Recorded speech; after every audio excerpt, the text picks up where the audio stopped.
JC, la légende lui-même. Comment ça va? Ça va bien, toi? Ça va bien. On voulait boire du vin orange ce soir. Yes. Puis après, je suis tellement down. Dernier podcast de la journée. Puis c'est notre gang de l'épicerie boutique 5 à 7 qui nous donne ça. Je suis tellement down que tu avais dit orange. Je trouve que ça fait changement. On dirait qu'on a bu du vin rouge ou blanc de toute notre jeunesse. Puis là, avec le courant sociétal d'explorer des choses. Aujourd'hui, on boit un Vandal Macération François Philly de la Beauce. Vin orange très léger, parfait pour l'apéro. Vin issu de vignes de 20 ans de cépage hybride Vandal Cliche. Une légère macération de 7 jours vient teinter le vin tout en lui apportant ses arômes floraux et délicats. Acidité salivante et aucun tanin. On dirait que je me prends tellement pas au sérieux quand j'ai des shit. Je vais rien goûter de ce que tu as dit, mais ça va être excellent pareil. Mais je te jure, le dernier qu'on a goûté, c'était insane parce qu'à l'odeur, ça sentait comme les s'mores, comme une guimauve grillée. Puis au goût, c'était tellement différent. T'avais de la muscade dedans. Okay. C'est la première fois que je vivais une expérience comme ça. Je te jure, même moi, tout ce qui est liquide, je suis comme, ma bouche, elle goûte pas ça. Mais c'était vraiment insane. Puis c'est sûr que je vais aller racheter l'ancien. Peut-être celle-là aussi. Mais là, ça fait combien de bouteilles que vous faites aujourd'hui? Sur combien de podcasts? C'est la 7e aujourd'hui. C'est la 7e. Vous avez commencé à 9h le matin sur le vin rouge, vin blanc, vin orange. On alterne. C'est ça, le niveau d'alcool est différent. J'adore ça. Tes sites, c'est plus soft. Cheers, man. Cheers. Merci d'être venu au studio. Merci. Wow. Je goûte tout ce que tu as dit. Non, oui. Excellent. JC, yes, c'est fou comment j'ai vu ton nom passer souvent avant de te rencontrer pour la première fois. C'est vrai. On s'est rencontrés pour la première fois au Festif de Baie-Saint-Paul après une perfo de Zach Zoya. Ouais. Dans un bar, on a pris des shooters puis on a continué la soirée. Trop de shooters. Trop de shooters. Zach, fuck you d'avoir essayé tous les shooters. Ouais, c'est puis, mais c'est ça, j'avais tellement vu ton nom passer souvent. On dirait que tu es tellement respecté par tout le monde, dans le sens, du moins, beaucoup de personnes que je consomme, leur Instagram, puis etc. Puis je suis content de m'asseoir aujourd'hui pour justement avoir comme une première conversation puis comprendre d'où ça vient. Puis juste l'explosion fulgurante de ta compagnie dans la dernière année qui a tout explosé. On dirait que c'est comme Moïse qui tasse l'eau puis qui fait juste marcher. On dirait que Moonshock a fait ça dans la dernière année. Fait que je suis juste curieux d'apprendre comme pourquoi, comment, qu'est-ce qui vous rend différent, etc.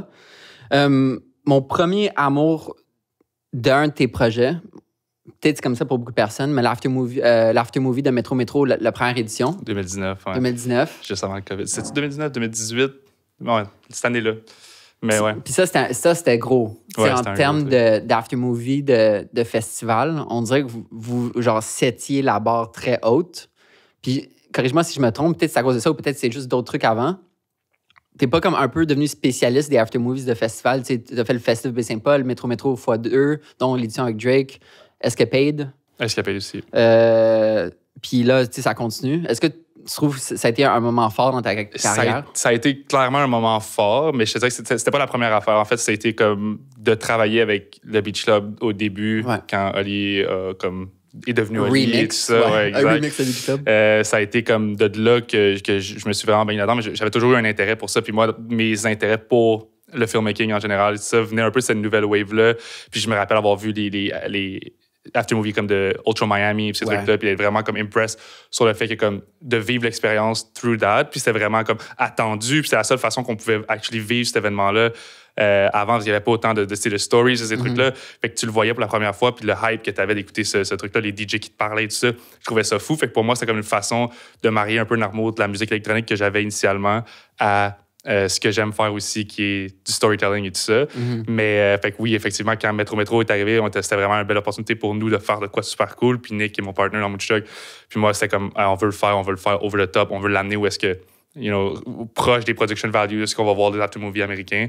Puis ça a été vraiment cool. On avait plein de beaux projets pour continuer à le faire right away after. On voulait continuer, on voulait le pusher à aller en faire plus, mais COVID happened. Puis ça a un peu break ce momentum-là. Ce qui a été le fun de revoir cette année avec le retour des festivals. En fait, l'été passé, où est-ce qu'on était vraiment all-in. On veut toutes les faire. On veut être out there, que ce soit autant Panic électronique que les Beach Club, que Métro Métro, Escapade, Festif. Fait que ça, c'était vraiment le fun, mais on a travaillé peut-être un petit peu trop intense. Ça a été peut-être un petit peu trop intense. Mais ouais, c'était vraiment le fun. Puis tu mentionnes justement les gens qui filment. Ouais. Est-ce que tu trouves que ça te met de la pression sur toi de savoir qu'il y a autant de vidéos qui sont faites d'un même événement? Tu sais, clairement, comme quand Drake est arrivé, on l'a vu. On dirait que l'histoire s'est créée par elle-même de manière démocratique. Mais c'est drôle qu'on en parle parce qu'on en parlait aujourd'hui au bureau, justement, parce que là, on rentre dans la période où est-ce que les festivals redécident qu'est-ce qu'ils veulent faire avec leur contenu et tout. Puis il faut se réinventer. Puis c'est sûr que la formule de l'aftermovie en soi n'est plus nécessairement pertinente, selon moi, pour les festivals de vivre. C'est cool pour créer de la nostalgie autour d'un festival et de vouloir revenir to that, mais je pense que la formule doit évoluer puis doit s'adapter à ce qu'on est présentement. On n'a pas encore mis le doigt sur what's next. Pour ça, on va s'asseoir, on va jaser avec les différents festivals puis voir qu'est-ce qu'on peut faire pour recréer de quoi de cool, mais c'est sûr que ça me fait un peu de peine parce que, mettons, le dernier Métro était vraiment trippant. Puis, tu sais, ce qui est le fun de ça, c'est que c'est du pure filmmaking de vidéaste quand que je commençais et tout ça, où est-ce qu'avec presque rien, on doit faire de quoi de cool. Puis, tu sais, cette année, on avait Sam Ritchie, on avait Je tiens à dire, vous aviez comme la roster, des rosters. Dis-moi, c'était qui filmait? C'était insane parce qu'on voulait, tu sais, c'était hip-hop, le plus gros festival hip-hop au Québec. On voulait aller chercher les plus gros du hip-hop au Québec qui font des clips et ces trucs-là. Avec Xav Quentin Mieux, Sam Ritchie, qui était sur le team avec nous autres. On avait Zach Stuff, of course, qui est comme Zach Stuff, comme un petit frère. On va en parler tantôt. Puis, on avait aussi Lucas, qui est vraiment un nouveau. Lucas Renaud, qui est un super bon upcoming filmmaker aussi, qu'on aime vraiment. Fait que c'était cool d'avoir tout le monde sur le terrain. Puis ça, puis c'est le fun aussi parce qu'on travaille. C'est ça, vraiment plus dans les tranchées. Puis c'est comme, on filme ce qui se passe, puis let's go. Puis c'est comme vraiment comme un sport versus ce qu'on est rendu habitué de faire en plus en pub, où est-ce qu'on est plus cookie cutter, puis ces trucs-là. Mais c'est toujours vraiment trippant de faire ça. Mais on va aussi cette année comment ça va se passer. C'est sûr que ça a été drainant mentalement de faire tout ça. Mais ouais, en fait, là, il y a tellement de choses que je pourrais parler par rapport à ça, mais attendons un peu. Tu as aussi travaillé avec les plus grands. Pour vrai, tu as travaillé avec Guy Laliberté, Laurent Duvernay-Tardif, Lou The Beast, tellement de gros noms. Tu as cofondé Moonshock, que moi, j'ai un peu, dans le sens, Pénélope, qui est la blonde d'un ami de longue date, qui m'a un peu comme familiarisé avec la famille Moonshock. Puis là, pour elle, depuis la dernière année, je sais pas si quelqu'un va faire une thèse de doctorat sur vous autres et sur votre croissance, mais comme la croissance dans la dernière année, c'était insane. Double nomination dans la catégorie vidéoclip de l'année à la disque. Vous avez gagné un Félix, justement, à la disque, parce que vous avez fait co-pilote avec Jay Scott puis Fouki. C'était comment, mettons, d'être récompensé par une institution un peu plus officielle pour des vidéos qui sont normalement faites pour le web? C'est vraiment une bonne question parce que, honnêtement, on n'a jamais pensé à se proclamer une boîte qui allait faire des trucs qui étaient award-winning, ces trucs-là. On a toujours voulu avoir la mentalité puis de give up, de give everything we have pour faire ça. Mais tu sais, quand on a été nominé au Félix, ça faisait longtemps que Copilote avait été fait quand même, fait qu'on savait pas que il allait être nominé, puis d'avoir 2 nominations, c'était le fun, c'était encore plus le fun, mais on le faisait pas pour ça. Fait comme de savoir, mais en même temps, ces Copilote a tellement été big et tout ça. Shout-out à Phil Chagnon qui a réalisé d'ailleurs les 2 clips qui étaient nominés. Puis, non, c'était vraiment le fun de l'avoir, mais tu sais, c'est du clip, c'est. It's hard to say, man. It's hard to say. Pour nous, c'était comme vraiment. On était content de l'avoir, mais c'était comme une cerise sur le Sunday sur tout ce qui est arrivé. Mais on vit pas sur ce momentum-là, puis c'est pas ça qu'on chase, c'est pas nécessairement d'aller chercher plein d'awards, ces trucs-là. Fait qu'on a une mentalité qui est quand même intéressante de la façon, un business model qui est un peu différent aussi que la majorité des boîtes de production. Puis on essaie d'opérer de cette façon-là. Fait que c'est pas quelque chose qui est nécessairement juste targeted sur aller chercher des trucs avec des awards et ces affaires-là, même si, of course, on le prend c'est le fun à recevoir. T'as-tu le trophée chez vous? Comme il y a un trophée. Puis Phil a le trophée chez lui parce qu'il a réalisé, puis on va recevoir un trophée pour la boîte de prod qu'on va laisser au bureau avec nous. Tu mets à l'entrée. Exact. Ça va être ça, on va mettre ça pour la porte, en fait. Ouais, c'est ça. Imagine, ça serait tellement basique. Avant de rentrer plus en profondeur dans comme ta philosophie, puis dans la boîte de prod, t'as grandi où? J'ai grandi à Magog, Sherbrooke. C'est de l'Estrie. Là. Ouais. T'es resté là jusqu'à quand? J'ai move entre son 5, ma première année cégep. J'étais entre Montréal et Sherbrooke pas mal, puis après ça, officiellement à Montréal tout le temps quand j'ai été travailler avec Olio Beach Club et tout ça. Ça a été comme ma raison de partir de l'Estrie et m'en aller là, mais j'étais encore très jeune. Je venais d'avoir... Quand je suis rentré au Beach Club, je venais juste d'avoir 18 ans. Fait comme c'était comme mon... Je m'en vais là, je fais ça, je pars de Sherbrooke, je m'en vais faire ça, puis après ça, le reste était là, mais j'adore Montréal maintenant, je me considère Montréalais, même si je retourne souvent il faut. Chez mes parents à faire un petit tour. Comment tu penses que grandir là a affecté ta créativité, ou de quelle manière ça a affecté ta créativité? C'est une super bonne question, parce qu'il y avait vraiment pas... Dans ma famille, il n'y a personne qui est en filmmaking, quoi que ce soit, ou en production, puis il n'y avait pas de boîte de prod à Sherbrooke. Puis moi, c'est une longue story, parce qu'on parle de growth de Moonstruck en ce moment, dans la dernière année, ce truc-là qui a été vraiment cool, mais tu sais, ça fait 10 ans que j'ai une boîte de prod qui est devenue Moonstruck maintenant, mais que à Sherbrooke, c'était ça. Puis c'était la seule petite boîte où je me rappelle, j'allais faire du porte-à-porte pour dire, hey, on peut faire une petite vidéo Instagram pour vous autres, comme un 15 secondes. Parce que dans le temps, c'était juste un petit 15 secondes square que tu pouvais faire.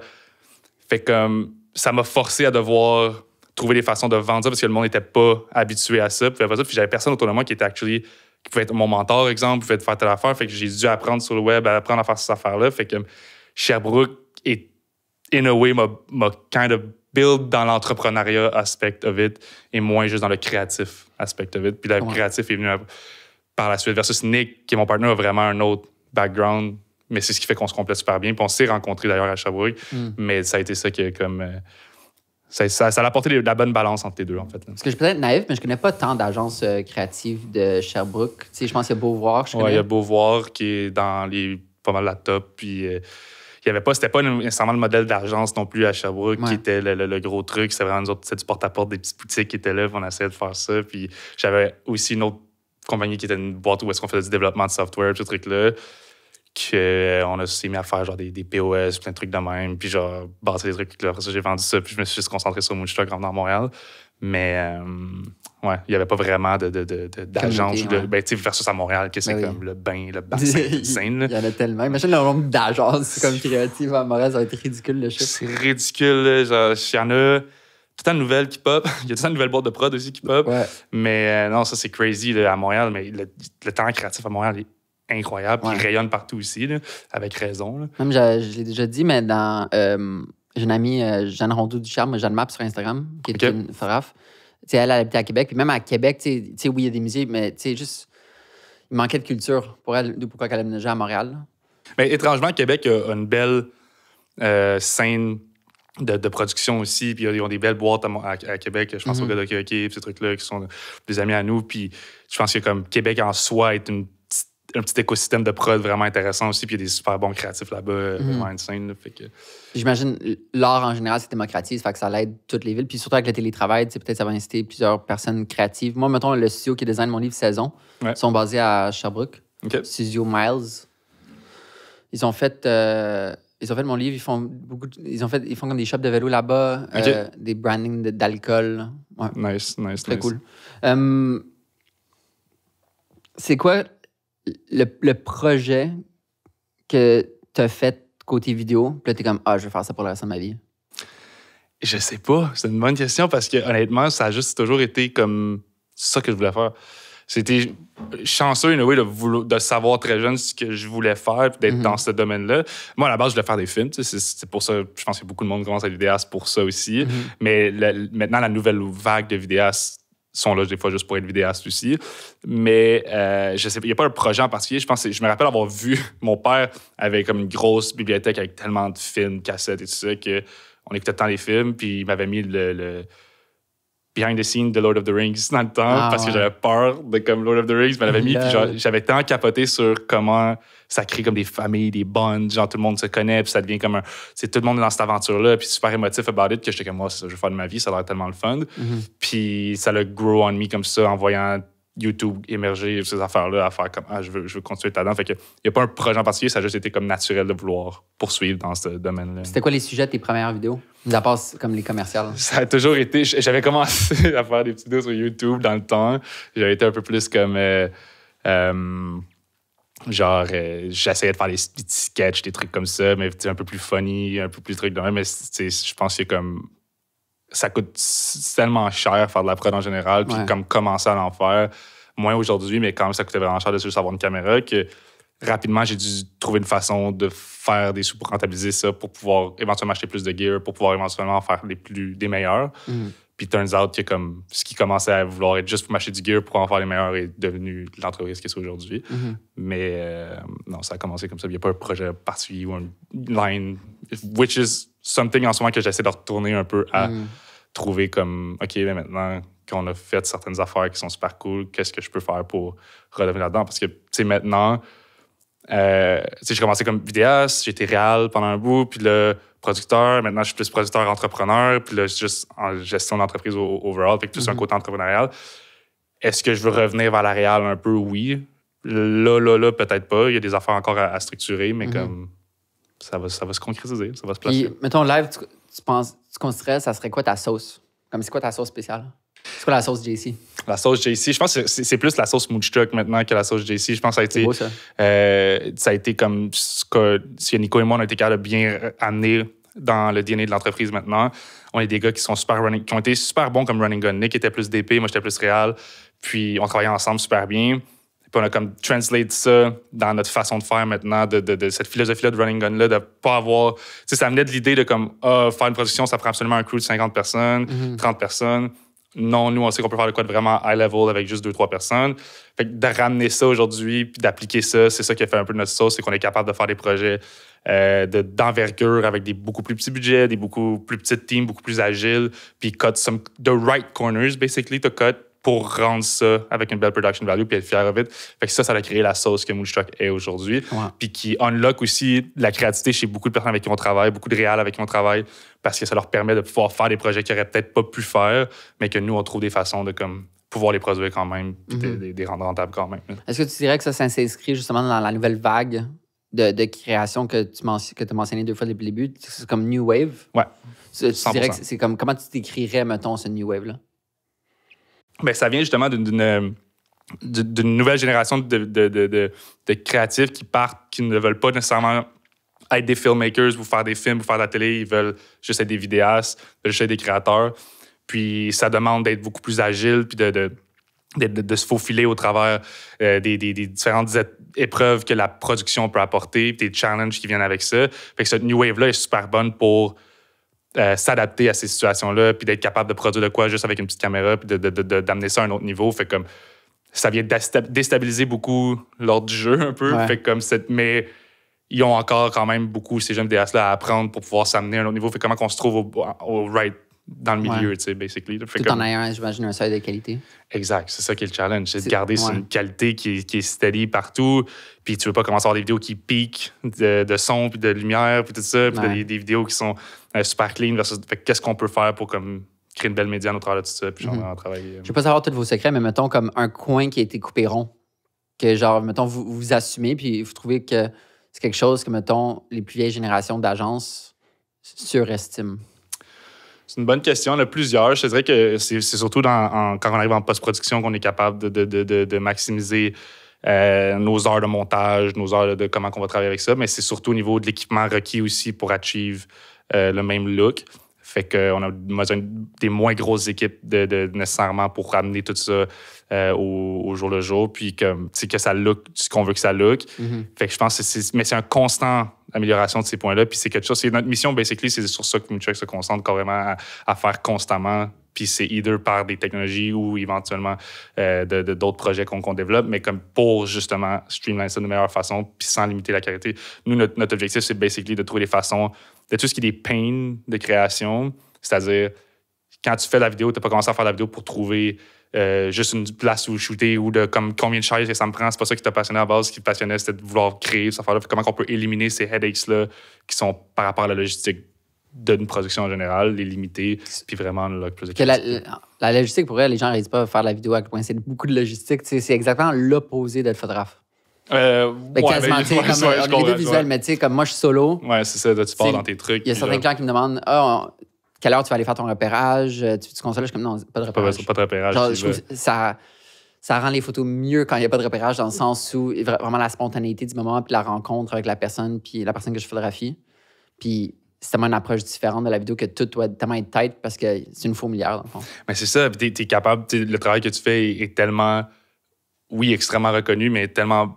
J'ai quelqu'un qui regarde ton travail en photo versus un travail extrêmement professionnel, hyper stagé et tout ça, va sûrement trouver plus d'attachement envers ton travail par rapport à la. Comment dire, it's cleaned up. Like, fuck, I don't know what to say. On va pouvoir éditer ça. Voyons, excuse-moi.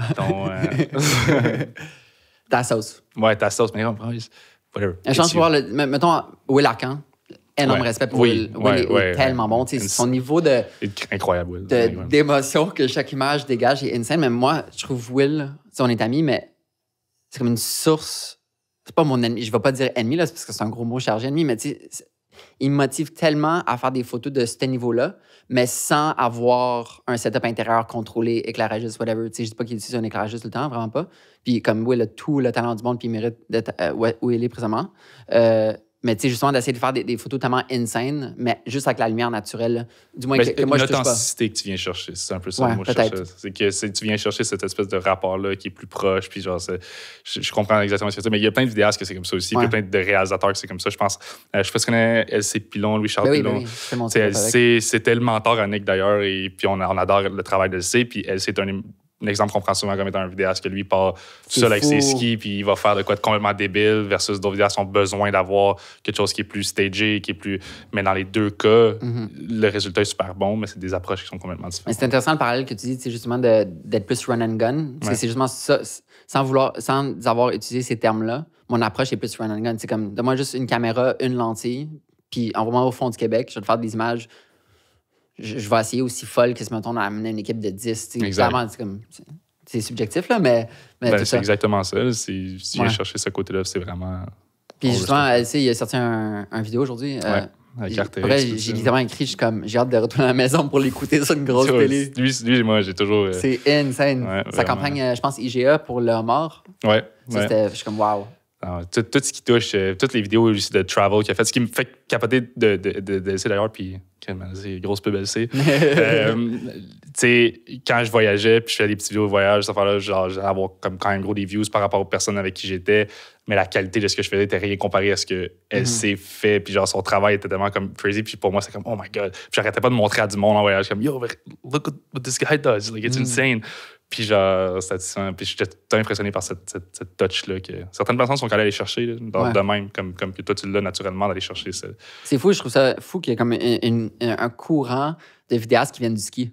Ouais, c'est fou. C'est hallucinant. Le film de ski, là, c'est hallucinant. C'est comme l'élément déclencheur de tellement de projets. Justement, il y a 10 ans, à l'université, j'ai un bac en com. Puis pendant une session complète, j'ai fait un travail de recherche. On n'avait pas d'examen ou presque. C'était pas mal juste la recherche. Puis j'ai fait une analyse du nouveau courant cinématographique que Vimeo créait à cause des termes et conditions. C'est ça. Puis moi, j'avais appelé ça, j'avais coiné le terme le courant amateur-professionnel. Parce que si tu checkes la définition d'amateur pour professionnel, amateur, c'est quelqu'un qui ne veut pas faire ça pour sa vie. C'est clairement, vous faites ça pour votre vie, puis elle sait aussi, mais c'est quelqu'un qui n'a pas nécessairement the means of becoming professional, mais avec des moyens professionnels, c'est-à-dire des drones, avec la démocratisation de la technologie combinée avec les conditions puis les règles sur Vimeo qui sont comme quelle plateforme Vimeo qu'ils ont réussi à... Ça, l'affaire de Vimeo. Ouais. Fixer votre maudit moteur de recherche. Ouais. C'est l'enfer. C'est ça. Ouais, j'avoue que pour la qualité des vidéos qui sont dessus, ils méritent. Je comprends pas. Je cherche une vidéo, je suis comme, je vais monter une ref. Je cherche, puis là, ça cherche dans mes affaires à moi, puis là, je comprends. En tout cas, whatever. Appelle-le. C'est ça l'affaire. Moi, je dis, je t'avais, moi, j'ai acheté. Ils appartiennent-tu à quelqu'un aujourd'hui? Je sais pas qui est Vimeo, sûrement qu'ils se sont fait acheter, mais. Parce qu'ils sont pas full comme capitalistes dans le sens, ça c'est pas de juice non, out. Mais c'est ça, je pense que c'est ça leur gros nerf, ça a été qu'ils étaient très, genre, pour la grosse qualité des vidéos et tout ça. C'est ça qu'ils le mettent de l'avant. C'est leur truc. Puis ça fait longtemps, là, Vimeo. Oui, ça fait longtemps. Puis c'est même sur notre site ou whatever, tous les sites embed par Vimeo, unless que c'est genre du content. Je trouve ça rafraîchissant aussi d'avoir des plateformes comme ça. Tu sais, moi, je suis un grand fan de Tumblr encore à ce jour. Je m'inspire pas mal tout sur Tumblr. Nice. Puis là, depuis, je pense, 2 mois, peut-être je me trompe, là, même ça a été acheté par Yahoo. Tumblr a tout le temps été très comme pro-users, pro comme expérience de l'utilisateur. Puis il y a 2 mois, ils ont mis une pub. Ils ont annoncé que tu pouvais payer un abonnement annuel pour enlever toutes les pubs. Okay. C'est-à-dire que au lieu que je sois le produit, puis que comme ils vendent la pub aux annonceurs qui se targetent moi, tu payes, je pense, 35$ par année, puis tu n'as plus de pub pour une année. Puis ça, je pourrais... Les gens ne réalisent pas, tu sais, on utilisait ça à l'UQAM, mais les marchés BIFAS, c'est-à-dire, si tu ne payes pas pour un produit, c'est toi le produit. Tu sais, genre, c'est toi le produit sur Instagram, c'est pas... Fait que de comprendre ça, puis t'es comme, OK, non, moi, j'arrête ça live, je veux payer pour le produit que Tumblr, lâchement avec les pubs, puis je trouve ça rafraîchissant. Puis Vimeo, ça fait un peu la même chose. Ouais, c'est vrai. Pourquoi plus Tumblr que Pinterest ou Unsplash? Je pense que Pinterest, je sais même pas si Pinterest était créé quand j'ai commencé. Fait que c'est juste par habitude. Ouais, juste par habitude. Genre, il y a 11 ans maintenant, 11 ans. Avant, c'était comme chaque dimanche soir, je fumais un bat, puis genre, je me claquais une séance d'inspiration de Tumblr, puis littéralement, j'ai des milliers d'images d'inspiration de Tumblr. Maintenant que, littéralement, hier, il fallait que je monte 4 moodboards. Je fais juste aller au travers de mon dossier avec des milliers d'images. Puis là, c'est le meilleur creative fuel. Genre, moi, je fais ça des fois aussi. Genre, je me partais plus sur Pinterest, mais juste des boards sur si un jour je suis un méga geek, je suis comme si je fais un Star Wars un jour, j'ai déjà mon mood board de ce que ça va look qui est commencé. Mais c'est tellement important, tu sais, parce qu'on. Je veux pas, tu sais, on crée pas de l'art nouveau, dans le sens, oui, mais tu sais, je pense que c'est Picasso qui avait dit good artists copy great artists steal. Tu sais, c'est comme tout ce qu'on fait, c'est du remix de ce qu'on a vu auparavant. Fait que je te souhaite de faire un Star Wars un jour. J'aimerais vraiment ça. Yo, imagine. Tu détrônes. Dans cut sur cette séquence-là. Ouais. Behind the scenes sur un truc Star Wars. Watch out Denis Villeneuve, il s'en vient. Comment s'est faite la transition de tenir la caméra, mettons, puis d'être réel à plus gérer de la production?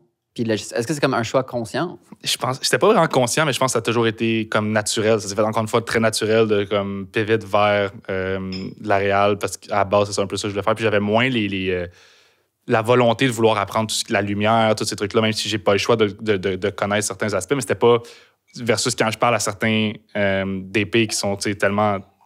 C'est des scientifiques de la lumière, littéralement. Là, ils connaissent tous leurs trucs, ils savent exactement comment le faire.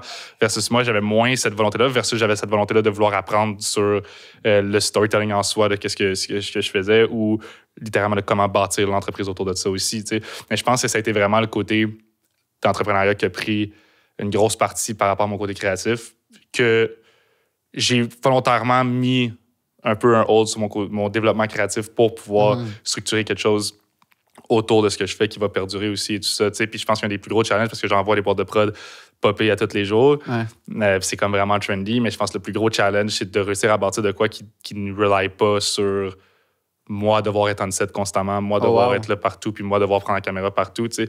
Puis Nico et moi, on a travaillé fort à se rendre à ce point-là pour travailler puis avoir des prods qui roulent à toutes les semaines, ces affaires-là, sans avoir à y aller. Puis ça veut pas dire que comme on n'est pas impliqué dans le créatif ou dans le rendu overall de ce qu'on va faire, c'est juste que ça nous permet de bâtir sur ça pour créer davantage puis pouvoir vraiment aller unlock les possibilités créatives qu'on veut down the line dans tout ça.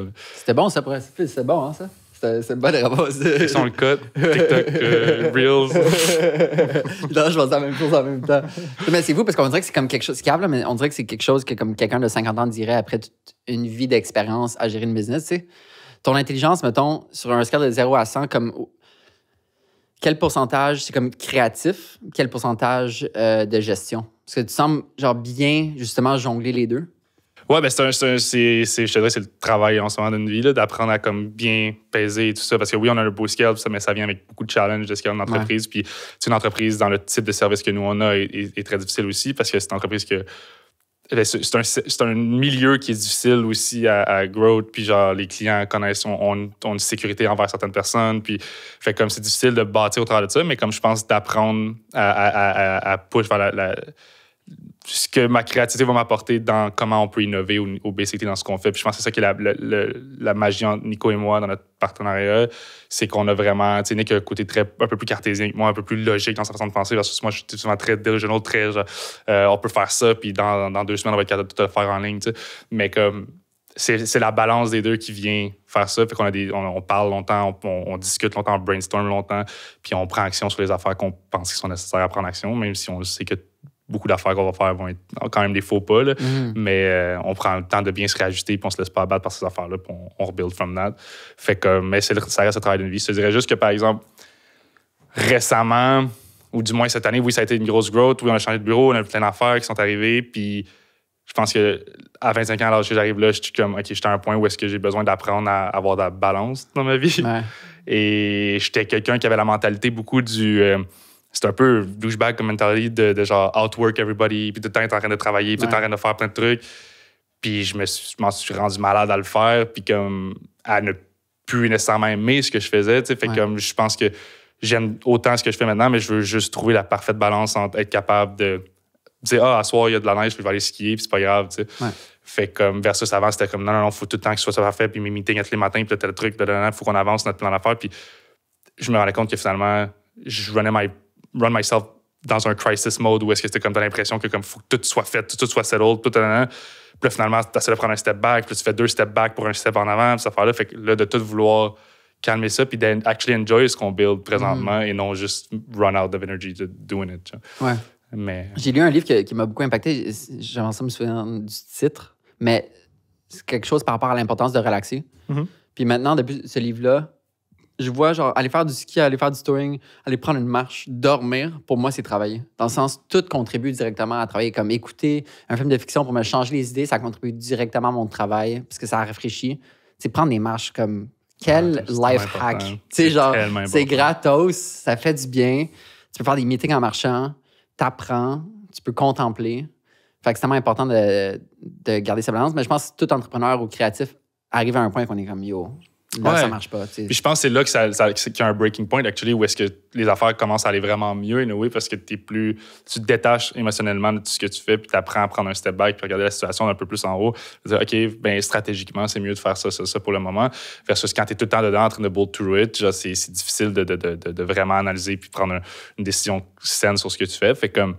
En ce moment, c'est vraiment ça le challenge, d'essayer de trouver la façon d'avoir cette balance-là, de pouvoir reprendre du temps pour moi, pouvoir voyager un peu, pouvoir faire des trucs comme ça. Qu'est-ce que j'avais tout mis de côté, c'était all or nothing. C'est comme on fait tout ça, sinon ça vaut pas la peine. T'as quel âge maintenant? 25. OK. Wow, insane. Ouais.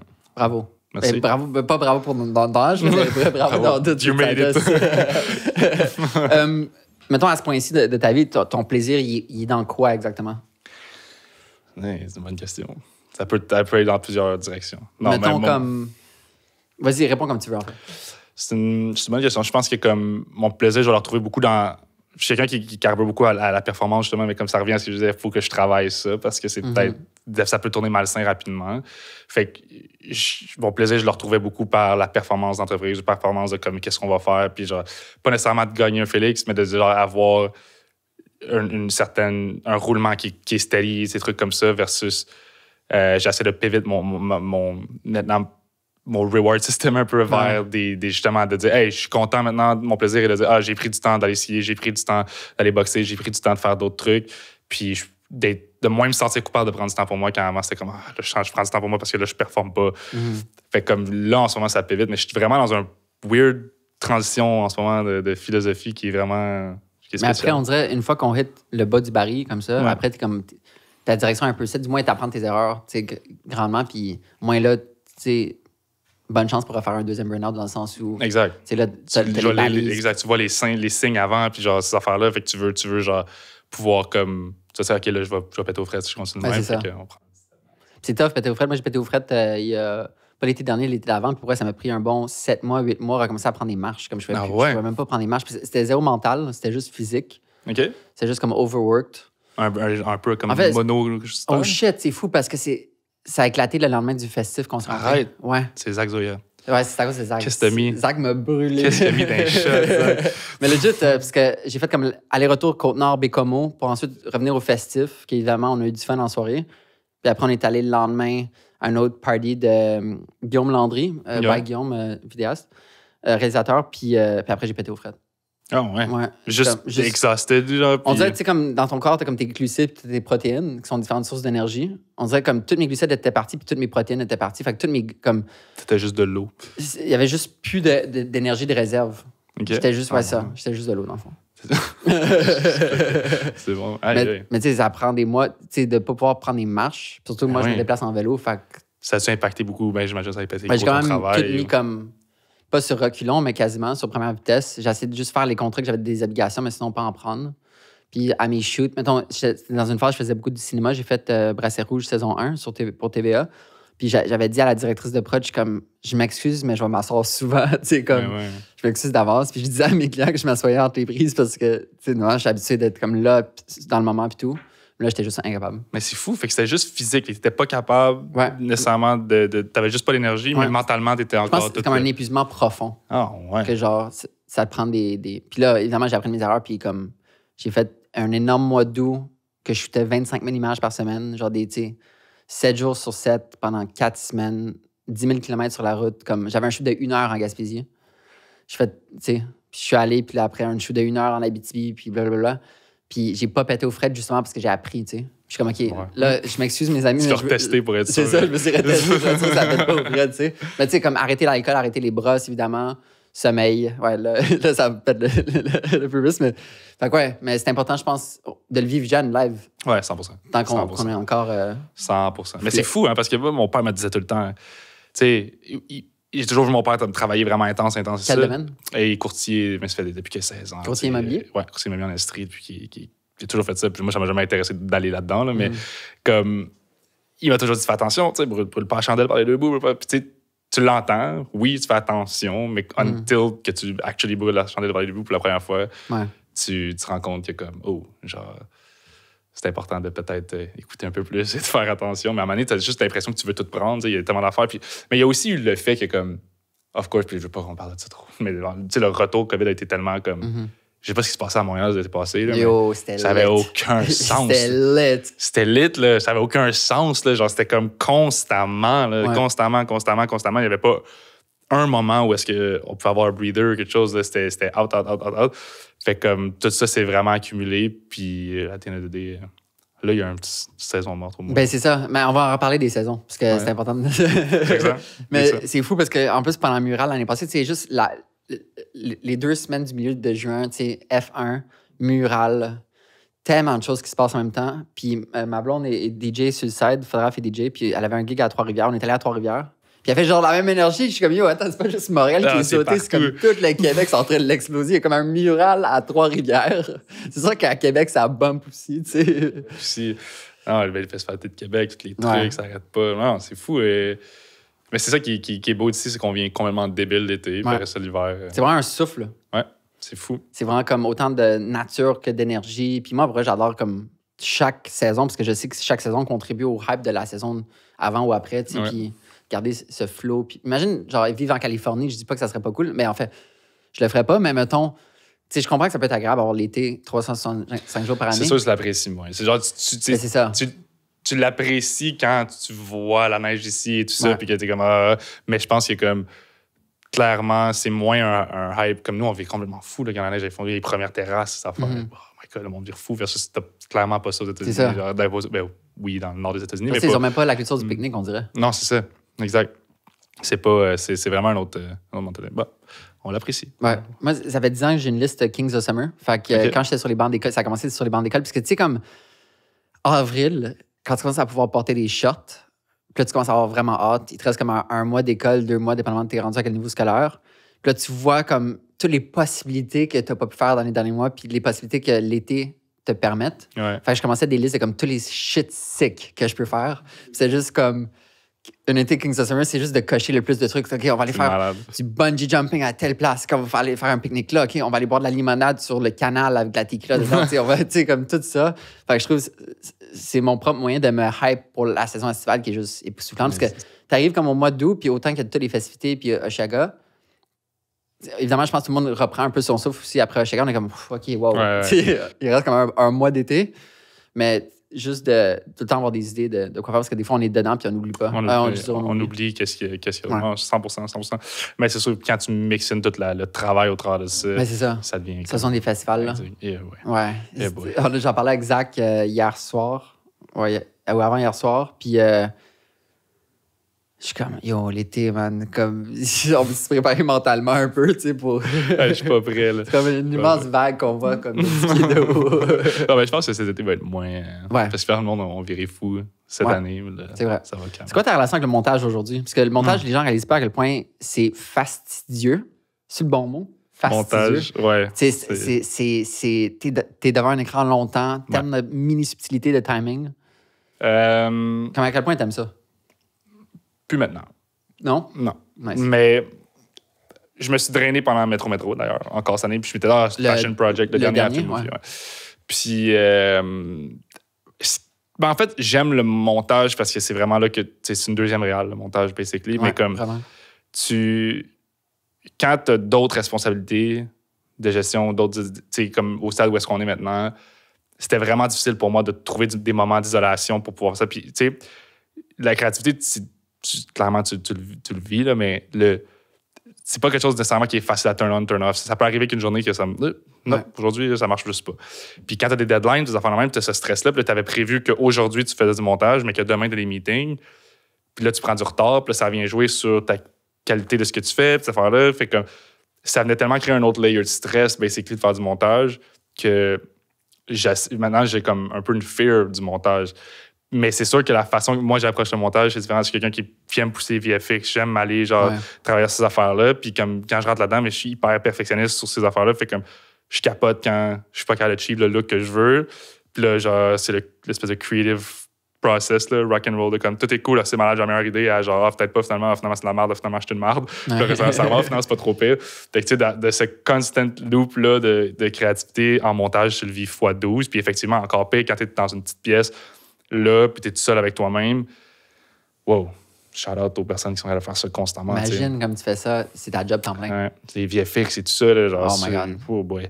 Moi, justement, mais ça me fascine. Le meilleur ami à mon frère, j'étais gardien au hockey avant, puis il y avait Paintbrush, mon casque de hockey. J'étais le seul dans la ligue avec un costume, avec Spider-Man, avec des flammes, ouais. avec comme.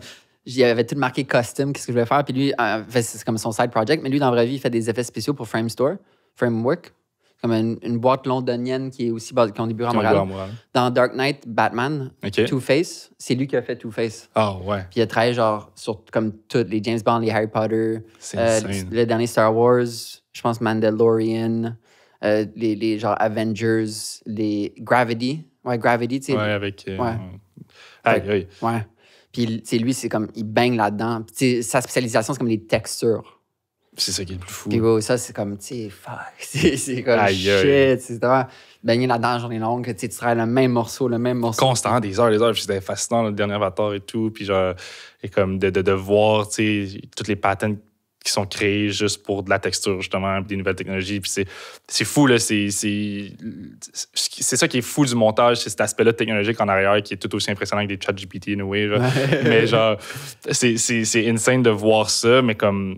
Si t'es quelqu'un qui a besoin de bouger beaucoup, qui a besoin de carbure à ces affaires-là, ben, I guess, il y en a qui trouvent une super belle balance aussi. C'est comme les coloristes, je veux dire, sont capables d'être dans leur pièce la journée, mais ils ont une super belle vie quand même, puis ils avaient de trouver une balance. It all comes back to that. Balance. Mais non, c'est parce que tu peux être autant un réal toujours outside sur la route que tu prends pas le temps d'apprécier non plus, de prendre des moments aussi. Fait comme, je sais pas, mais pour l'instant, le montage, c'est un peu... Laissé. Pas laissé. J'aime, tu sais, comme regarder à continuer à en faire sur certaines affaires. Mais, tu sais, pour l'instant, je veux apprendre aussi. Ça fait partie d'apprendre à déléguer. Si t'es capable de déléguer, c'est qu'une des plus grosses parties de la créativité de ce que tu fais, c'est-à-dire faire confiance à quelqu'un à faire ton montage, c'est un gros step. Fait comme... Je trouve un peu le parallèle avec la photo. Mettons, je trippais à faire de la post-prod avant. Je fais beaucoup de post-prod parce que je suis en docu. Mais, tu sais, mettons la colo. Ouais. Tu sais, ma règle, c'est comme 1 minute par photo, max.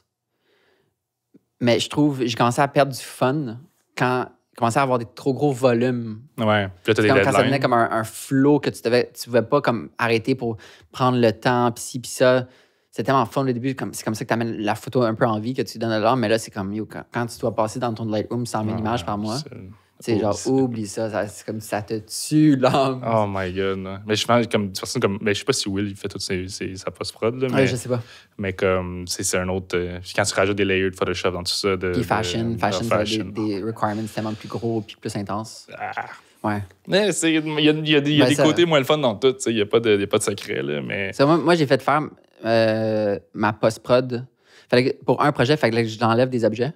Mettons sur les images, puis ça me tentait vraiment pas d'enlever les objets. Genre, je déteste faire ça. C'est juste, je suis pas bon, puis ça me tente pas de faire ça. Fait que j'ai outsourcé en Inde pour la première fois. Sur Fiverr? Non. Comme je me fais pitch constamment par comme des compagnies de retouches de photos en Inde. Puis c'est comme des compagnies de retouches de photos en Inde qui te poke? Ouais. Sur LinkedIn? J'imagine que c'est comme un dude, là. Clairement. C'est ça, il dit il y en a 12. Je me fais pitcher des emails, puis je suis comme, OK, je vais en essayer un. Il y en a un qui offre les 3 meilleures images gratuites, puis c'est stupide à quel point c'est comme. Ça fait tellement du bien d'outsource. D'un, c'est comme. Je pense que c'est 2 piastres par image, 3 piastres par image. C'est câble, là, tu sais. Puis les 3 premières étaient gratuites, j'en avais besoin de 3, tu sais, mais juste de pouvoir faire le test. Tu sais, tu l'envoies à la fin de ta journée de travail, eux autres travaillent la nuit. Tu te réveilles, tout est là. Puis comme c'est tête, ça revient en genre 24 heures. Puis ça faisait du bien de déléguer, justement. Mais je pense que fashion, il délègue beaucoup plus, puisque c'est chaque petite chose. Puis c'est mais cette délégation-là, comme en Inde, il y en a beaucoup qui le font en post-prod aussi. C'est vraiment en vidéo, je parle, mais de plus en plus. Mais tout ce côté-là, genre, t'as pas le choix à un moment donné d'avoir comme des teams qui sont un peu partout. Connais-tu Tim Ferriss? Il a écrit 4-Hour Workweek. Oui. 100%. Tu l'as lu? 100%. J'ai pas lu 4-Hour Workweek. Mais mettons, il parle beaucoup de. Tu sais, j'avais lu ça il y a 10 ans, peut-être un peu moins, puis ça m'avait justement ouvert les yeux sur comment être plus productif. Puis lui, l'idée de comme amener de ton 40-hour workweek à ton 4-hour workweek, c'est trouver ta valeur comme la chose que tu veux faire qui te donne le plus haut salaire horaire et non le plus haut salaire annuel. Ouais.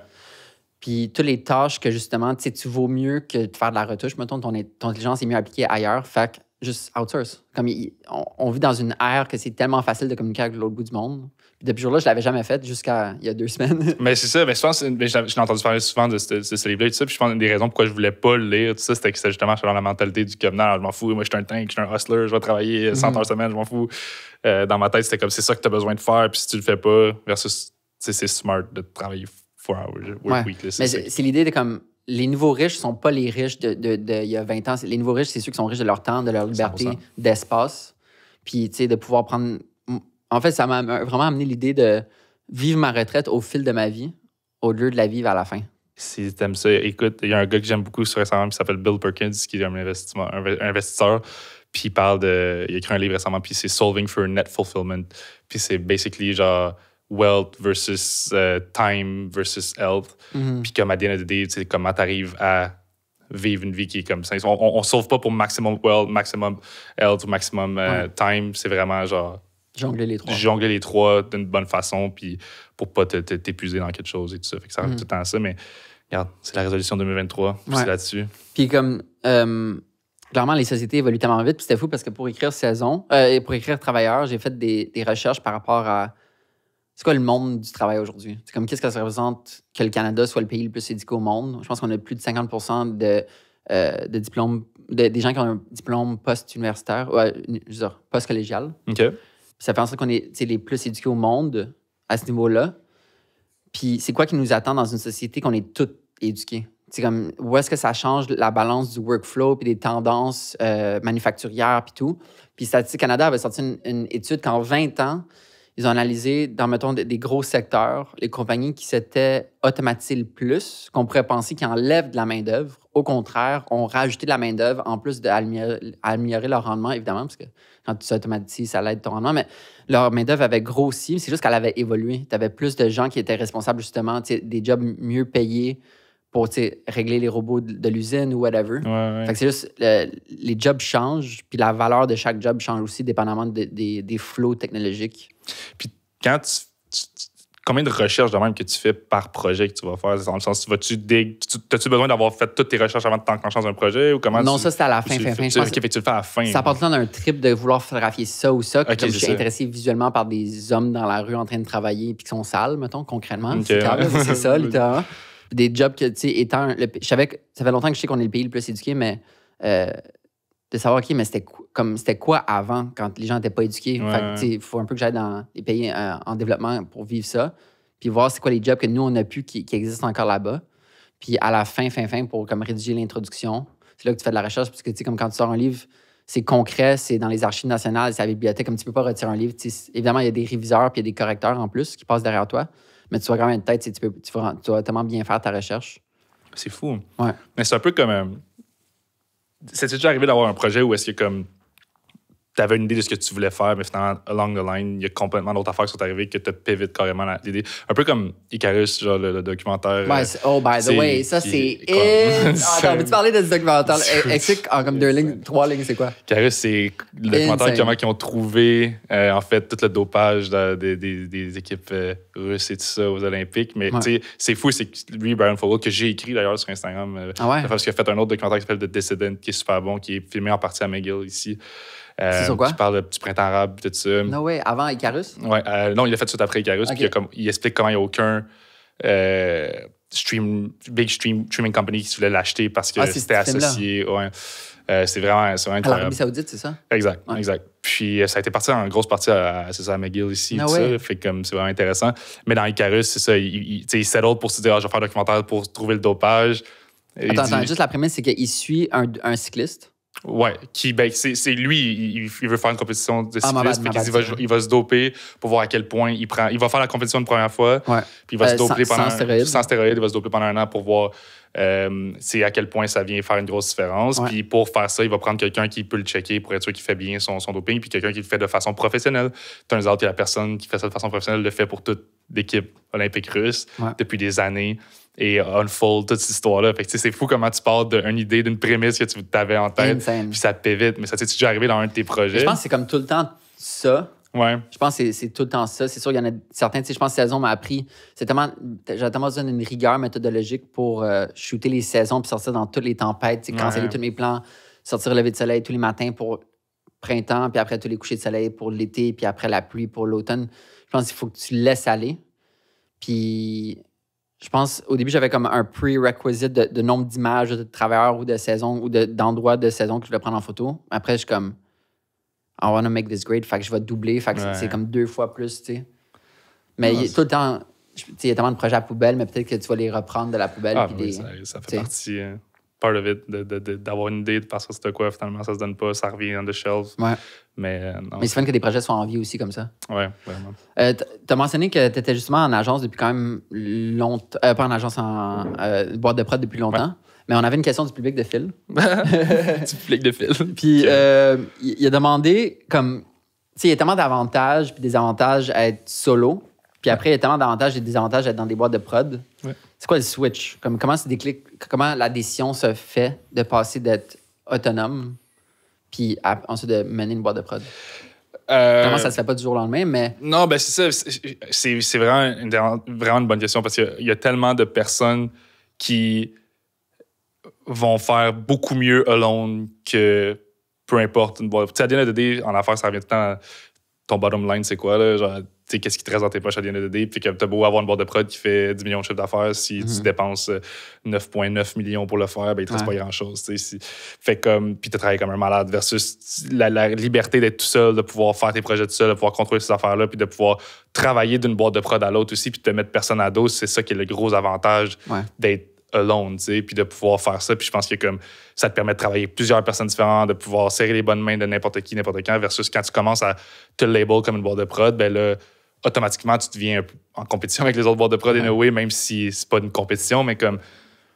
Fait qu'il faut que tu sois prêt à jouer ce carte-là puis à vouloir aller là-dedans. Puis encore une fois, ça revient à ce que je disais tantôt, il faut que tu trouves la façon de le rendre, que ça c'est pas juste basé sur toi puis ton talent, toi, mais sur ce que tu es capable de créer comme machine qui représente un peu ce que tu es capable de faire. Fait comme, c'est ce step-là, c'est ça qui est le plus challengeant. J'en vois tellement de boîtes de prod que justement, les founders, c'est les réals et les producteurs et les monteurs en même temps et les coloristes en même temps et tout ça que ben, c'est pas vraiment une boîte de prod. C'est plus une signature, finalement. Parce qu'une boîte de production, c'est d'avoir des directeurs de production à l'interne, d'avoir des personnes qui peuvent gérer plusieurs projets en simultané.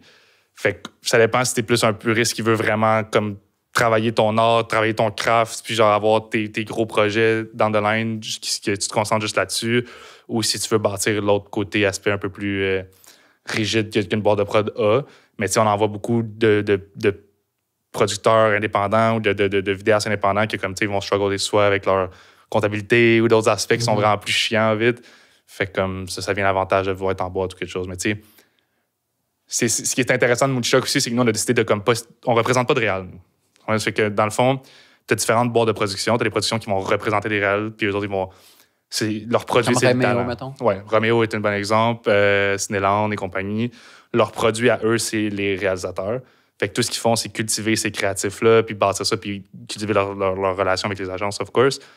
Nous, on a un modèle d'affaires qui est différent, où est-ce que pour nous, à l'align avec la nouvelle vague, on croit à l'indépendance des vidéastes, puis de vouloir donner le plus d'opportunités possibles à les vidéastes, mais en offrant la structure qu'une boîte de production offre. C'est-à-dire qu'il va faire que, comme, ben, pour une agence, pour une brand, tu as une certaine sécurité de savoir que comme ton vidéo va être délivrée dans les bons temps, la bonne colo, il va pas piquer, que les budgets vont faire du sens. Fait que c'est ce côté-là que nous, on structure. Mais fait que, long story short, c'est basically, ça dépend de ce que tu veux construire. C'est plus quelque chose on your own, on your name, ou c'est plus de quoi de plus gros qui go beyond what you do yourself. Maintenant, vous avez combien d'employés temps plein? Ça varie. Oh. Dame, il flip. Retourne au micro. Ça dépend. En ce moment, ben là, c'est plus tranquille en ce moment, parce qu'en ce moment, on est 9 temps plein. Mais l'été, on monte souvent à 15 temps plein. Puis avec toutes les pigistes avec qui on travaille, moi, là, ça monte à beaucoup. Là. Mais tu sais, c'est le challenge, c'est une boîte de production, puis des agences et tout ça. C'est ton workload, ton payroll doit être aligné avec le flow aussi. Là. Surtout que c'est comme la vie de gens qui en dépendent. Exact. Puis tu veux pas non plus, genre, juste... puis tu veux pas que le monde, tu sais, ont rien à faire s'il y a rien à faire, mais comme vraiment qu'on développe tout ça. Fait que c'est ça qu'on apprend à bien gérer puis à bien développer. Pour l'instant, on fait un bon travail là-dessus. Fait que... mais c'est ça, hopefully, ça va devenir de plus en plus gros, puis on va donner c'est de plus en plus important pour plusieurs personnes. Puis là, le nom Moonstruck, maintenant, ça fait combien de temps que vous l'assumez? Ça fait juste 2 ans qu'on a C'est su ça. Moonstruck. Puis là, en 2 ans, Coca-Cola, Shop Santé, Couche-Tard, Molson, Alicia Moffett, Corias, Émile Bilodeau, name it. Ouais. C'est hallucinant. J'ai aussi vu les entrevues tripantes pour le festif. Ça, c'était tellement drôle. C'est vrai, imaginez, genre, dans 2 trips, sur 2 trips, Arnaud Soli avec Hubert Lenoir, en train de se parler d'artiste à artiste, de comme, est-ce que t'aimes la forêt? Non, j'ai le goût de vomir, parce que je fais de la rythmie. Ou genre, t'aimes-tu les pieds? Non. Pourquoi toi? Puis là, c'était tellement un bon concept. Ouais, c'est insane. Puis ce qui est cool, en plus, c'est que j'ai des vidéos bien laissées des gars dans la rivière avec le chandail attaché jusqu'ici, en train de manger leur burger, en train de filmer. Puis genre, comme, au travers de comme les 8000 shows qui se passent, puis l'ambiance du festif, c'est jamais aller au festif. Je pense que c'est le top festival au Québec. Puis pour plusieurs personnes qui sont pas allées, qui veulent pas l'accepter, mais comme it is un des plus sick festivals, même si c'est pas le plus sick, parce que c'est vraiment genre. Tu te promènes, il y a plein de scènes partout. Toute une ville est un festival. Exact, puis c'est constant, tu sais. Fait comme, mais tu sais, pour nous, le festif est un moment dans l'été où est-ce que toutes les Moonstruck aiment ça parce qu'on a un gros chalet là-bas, on va tous là-bas, tout le monde est ensemble, puis genre, moi, je vais apporter du mix, fait que j'apporte des tables, on va mixer, on va faire nos trucs. Fait que, tu sais, ça, c'est vraiment comme un beau gathering qu'on a tout ensemble de team building là-bas. Fait que, mais au travers de ça, on va faire les entrevues tripantes, puis on va avoir une équipe qui va shooter les scènes, qui travaille les artistes, différents partenaires, le after-movie. Fait que, tu sais, il y a plein d'affaires qui se passent. Mais c'est trippant, là, tu sais. À quel point c'est un challenge, mettons, tu sais, vos after-movie pour Métro sont tellement gros, tellement comme stylés puis bold.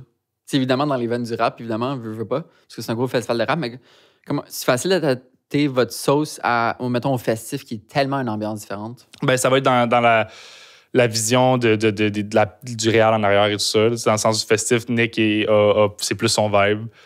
Moi, j'adore aller au festif, mais je pense que comme Nick connecte plus de ce côté-là. Puis Mathieu aussi, qui est un autre de nos associés. Mathieu qui? Mathieu Cochon, qui était avec la Corp et tout ça. Fait comme, tu sais, eux autres, c'est vraiment leur vibe. Ils trippent à faire ça. Fait qu'ils connaissent bien la DNA du festif. Fait qu'ils savent comment donner leur touche versus moi, je connecte super bien avec la scène hip-hop, la scène de Métro, la scène d'EDM. Fait comme, je vais à performer mieux, là, tu sais, basically. Fait que je pense, mais c'est le même quand ça revient comme la question de bord de prod et tout ça.